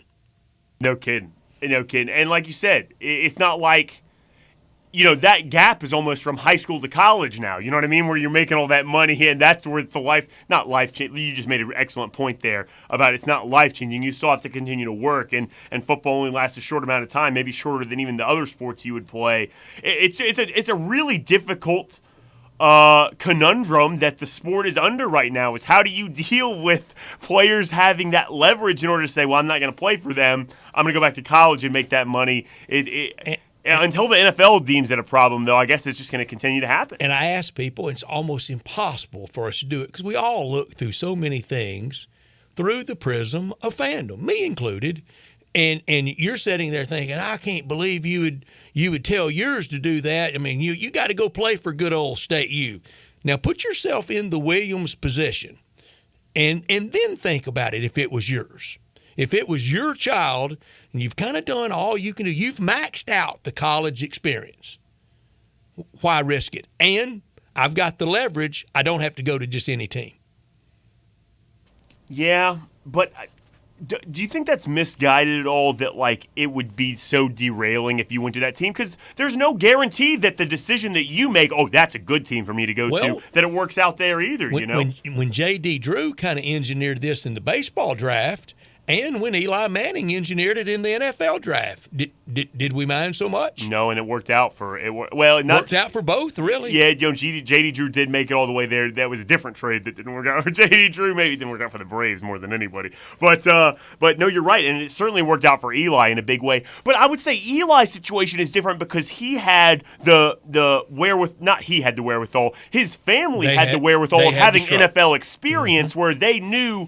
That's kind of what I was saying when those guys are more privy to the inner workings of front offices and know this is not the way you run a business, the way they're doing it. I don't want to play there because it's so dysfunctional inside that office. You got my Sunday night football music. I need a blast. Get me through. I've constantly got it up here. That's tomorrow night. And I'm excited. I am too, and I'm excited to be listening. Well, you can listen tomorrow night. Lions at Chiefs starts right here at 7 o'clock. We'll have all the NFL radio this year right through the Super Bowl. And looking forward to watching that game tomorrow night. Tomorrow night or any night, you want to go to a great place, plenty of room and great food. Go to the Collierville Commissary, Houston, Levy, and Poplar, or to the original in Germantown, but perfect for a big group at the Collierville Commissary. Stretch out. Do we have an active Detroit Lion Club in town? I know there are a lot of Kansas City Chiefs fans in town. You can go there and enjoy that Memphis-style barbecue much better than in Kansas City. Done the Memphis way, the authentic, slow-cooked Memphis way. And if you're craving an easier way to order, text commissary to 33733. Start that barbecue feast with the staple of the commissary, created, invented by Walker Taylor and his team in the early 80s at the Germantown Commissary, the barbecue nachos. It is a fact of life at everything now in sports, the smoked chicken wings, the cheese plate, the tamales, all those great appetizers. Pace yourself. Go slow on those and then dig into the ribs or the shoulder, chopped or pulled on a plate, on a sandwich, all the sides, slaw, deviled eggs, beans, bread. You can order it by the pound or a 6-pack or an 8-pack or a 12-pack. The salads are great. The chicken plate's terrific. And I know it's heresy to go to a great barbecue place like either commissary. The hamburger's great at both commissaries. The Collierville Commissary at Houston, Levy, and Poplar are the original. In Germantown, save room for desserts. Quite a challenge. The best lemon icebox pie in town. Best lemon icebox pie I've ever had anywhere. Terrific banana pudding. And the strawberry cakes. You can get the whole pies and the whole cakes. 901-754-5540.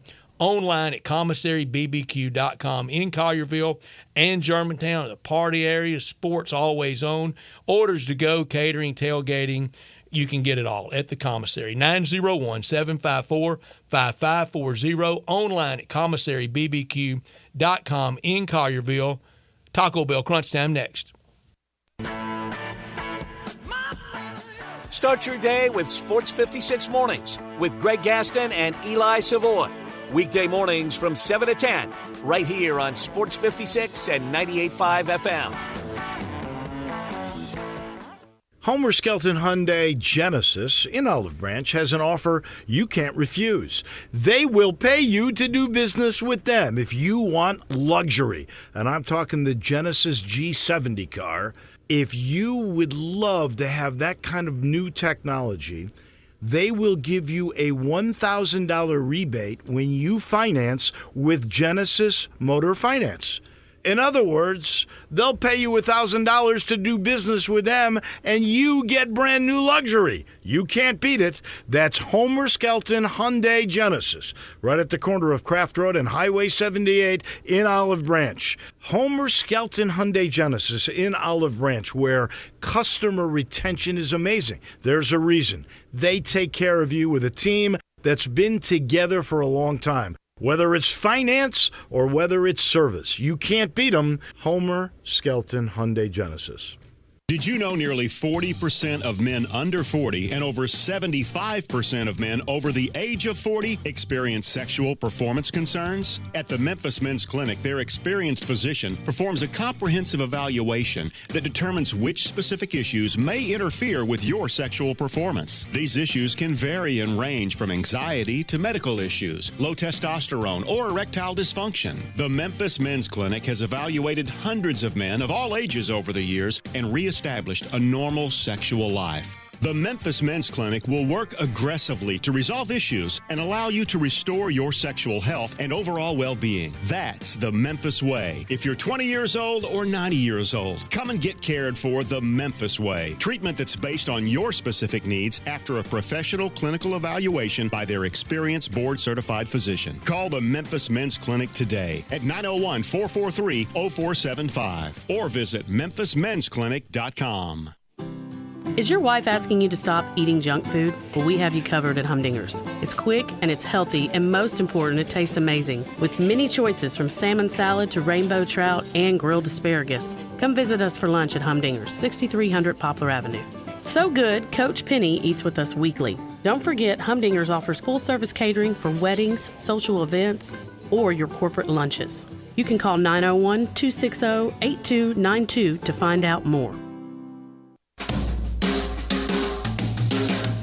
Hi, this is Lauren Choate with Choate's Air Conditioning, Heating, and Plumbing. Choate's is offering some amazing specials for this month only. If you're considering upgrading your furnace before the cold weather comes, Choate's is offering $1,000 off a new Carrier furnace. If you don't need a new furnace, Choate's is now offering its early bird $60 furnace tune-up. This 22-point tune-up includes a free carbon monoxide test and heat exchanger inspection. And Choate's is your indoor air quality expert. For the best quality air for you and your family, it's recommended to have your air ducts cleaned every 8 years. This month only, Choate's will install a free UV light system when you get your air ducts cleaned, a $500 value. Call us at 347-8086 to take advantage of these amazing deals. So, turn to the experts with Choate's, and remember, let our family serve your family. I'm Gary York. I'm the service director at Lexus of Memphis. Our service department wants to be more than just a place where you get your oil changed. We do glass repair, windshield replacement, recalibration of your camera and sonar systems, even wheel repair, tire replacement, all the things you would expect from a luxury automotive dealer. Please check out our website. You can schedule your appointment, check out our specials, hours of operation, or if you'd like to do it in person, please reach out to one of our associates at 901-271-5199. Nothing says summer like an ice-cold Twisted Tea Hard Iced Tea. Smooth, refreshing, real brewed tea with 5% alcohol. Look for Twisted Tea in the bright yellow cans. Keep it twisted! Twisted Tea Brewing Company, Cincinnati, Ohio. Please drink responsibly. Now, back to Sports Time on Sports 56 and 98.5 FM. This hour is brought to you by Hewlett & Dunn, Boot & Jean Company in Collierville. Here once again are Brett Norsworthy and Bryant Dacus.